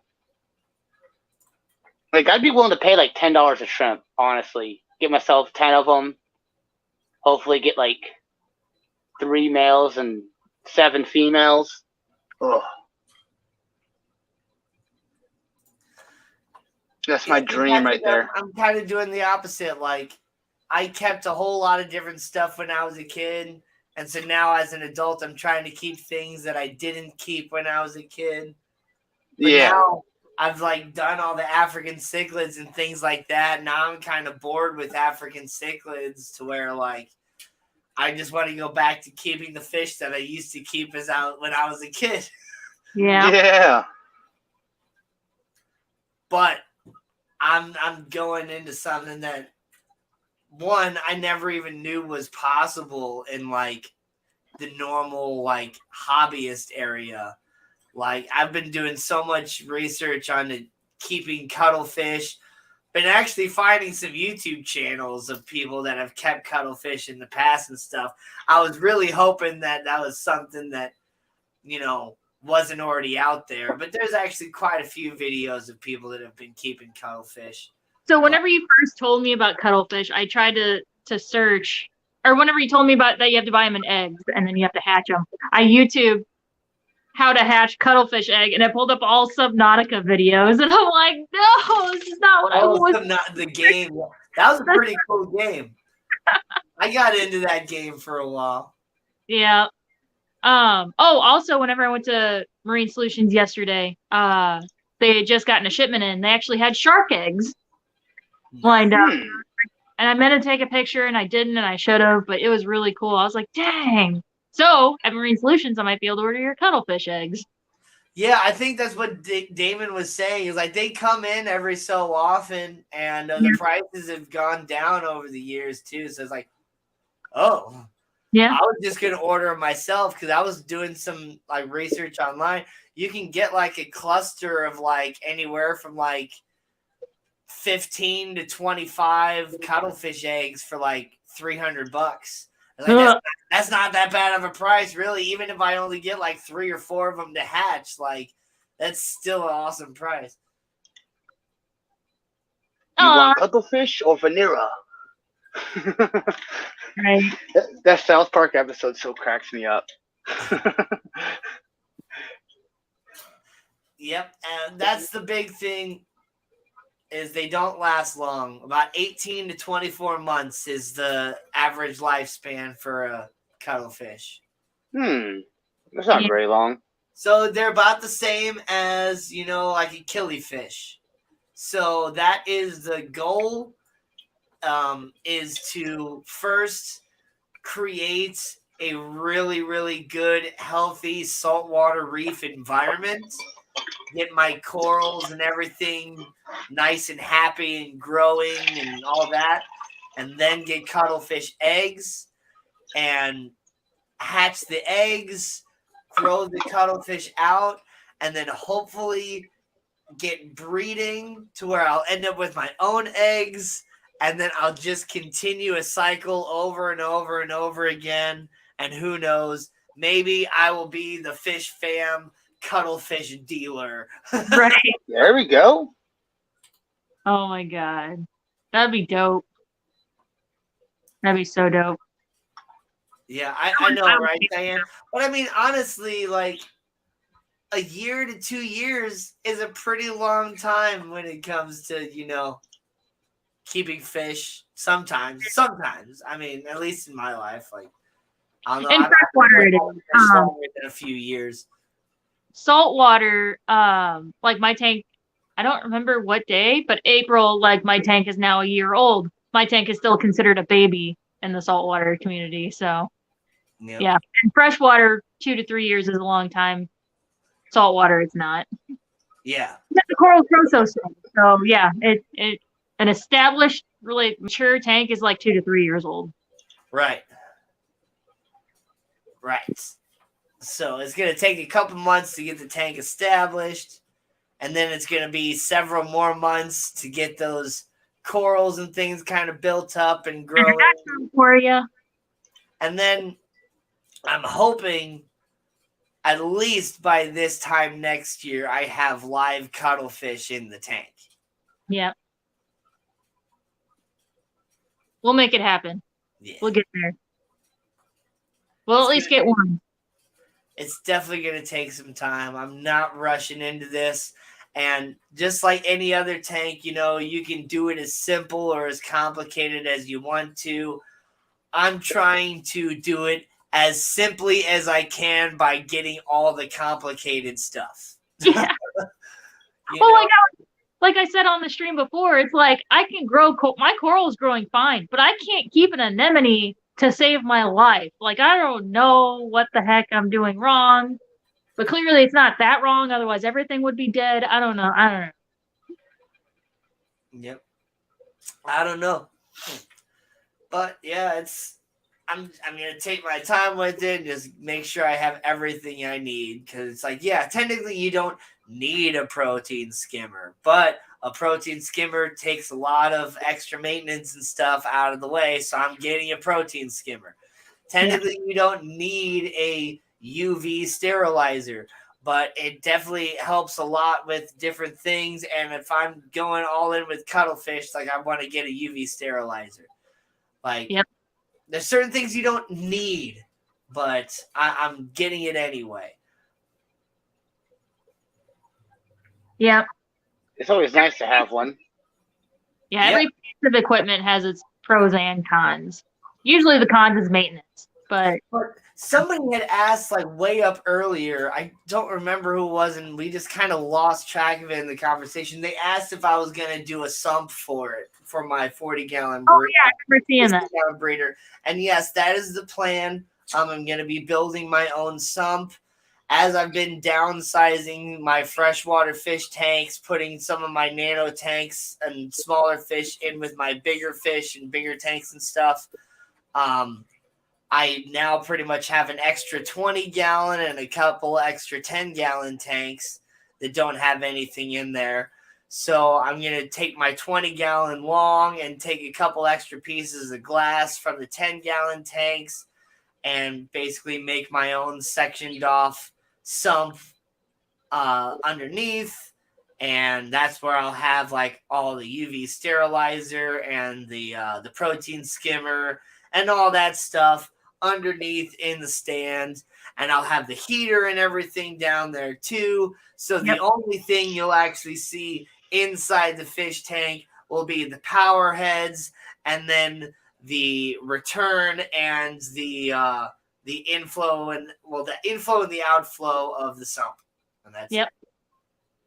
Tell me this is a crazy idea, because like I always thought, like if I'm gonna set up a sump, like, especially for salt, what I would do is have like a bunch of algae in that sump tank, and like turn that into like another tank that you could visually see and enjoy looking at. Like, why have just one tank that you can like, and have two tanks?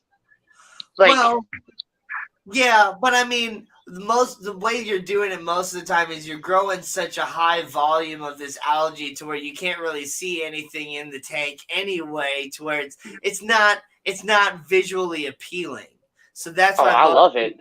Do that. But I mean, I agree with you. When we were out at Marine Solutions, they opened up their big refugium sump that was full of macroalgae and stuff. Yeah. And there were so many copepods in there. I had never seen a copepod before, and they were just all over the place. I never seen them that big before. Bugs. They're monsters. Like, I feel like that's how I would set up my salt tank if I ever got one. I just have a ton of algae. I'd make it wall to wall with nothing but algae.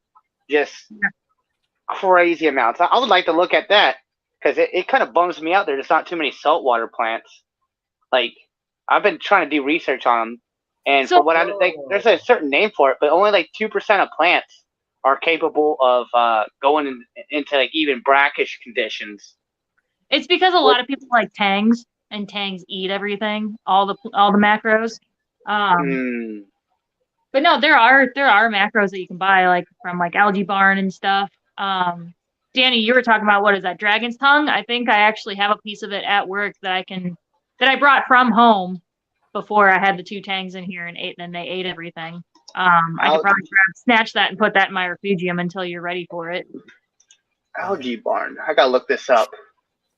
Yeah, that'd be cool. Because there's a couple different macroalgae that I want. So Patrick, I searched Christmas tree rock, and the only thing I'm finding are Christmas tree worms. Yep, that's what he's talking about. Okay. Those things are pretty cool. I'll show you guys what I'm looking at here. I've seen that before. I have green leaf lettuce, so it's essentially just a sheet. I was looking at like the green rock there, but it's actually these worms that grow like little Christmas trees. They're pretty cool. You get lots of amazing colors. Like, wow. Yeah, they're really cool. But I really want to get Dragon's Breath. That's what I want, like, actually growing in the tank to see. But it's surprisingly slimy. Like, my green leaf lettuce that I have here, it just feels like lettuce. But that Dragon's Breath is surprisingly slimy. Like, it has like a leathery, slimy texture to it. Like this blue hypnea, I might grow some of that in the tank too. But there's other mosses or not mosses, like macroalgae that are kind of the same sort of texture, but they're just sort of like an unattractive green. That I would like basically just put in the refugium to just fill up the entire refugium and soak up all those extra nutrients and stuff. So that's the goal. Oh, I do have a good chunk of these red sea grapes in here too that I'll give you. Nice. I love free stuff. I give away lots of things and I get things back. It all works out. Yeah, I'll have to grab that dragon's tongue from work for you because I don't have any more in my refugium. I'll have to go run off my hands. I'll be right back. I think I could probably get a starfish in with cuttlefish. I don't think they would mess with each other. You know, I'm looking at this blue hypnia. That looks banging as an algae. It is really cool. Oh It kind of looks like a blue Java moss almost. Yeah. Dang it, I got my scrunchie wet. I dunked my scrunchie in my refugium. Oh, no. All right, guys. Well, I went a whole extra hour than what I planned on in the first place. Made it past 3 hours here. My contacts are so dang dry, I can't see chat anymore. So Okay. I'm going to have to call it. I had so much fun, you guys. If you didn't email me yet because you didn't want to leave the stream, please make sure you send me that email if you won one of the giveaways, glassboxhero@gmail.com. Let me get your address so I can send you the stuff that you won, not so I can go and stalk you because I can't afford to leave my house. Nor have the desire. But I do know where Terry lives, and I'm going to sneak up on him one of these days. Yo, that would be something to see you and him go on stream like that. But anyway, guys, it's been fun. Gina, Gromby, you got anything you want to say? No, great. Get more plants. You That's can all I got always to say. get more plants. Yeah. Oh, so yeah, I had the giveaway too with the flame moss and stuff. If you were interested in purchasing some of the flame moss too, definitely send me an email on that. I do have some other stem plants and things too that are, really producing really well. And I did have some extra Vesuvius sword that was shooting out runners like all around my tank, but I decided to split that off and kind of replant it in a certain area of that tank that kind of had a little bare spot. So that's no longer for sale. But please, if you're interested in any of my plants, hit me up. We can work something out. We can even potentially hook up a trade if that's what you're into too. I love always getting more varieties of plants myself. So that's it for me. Have a great day, everybody. Great night. Thanks again, 400 subscribers. The first 400 has been awesome. Let's get 400 more, and let's just keep building up as we go. Have a great one, everybody. I'll see you on the flip side. Peace and chicken grease. Yeah.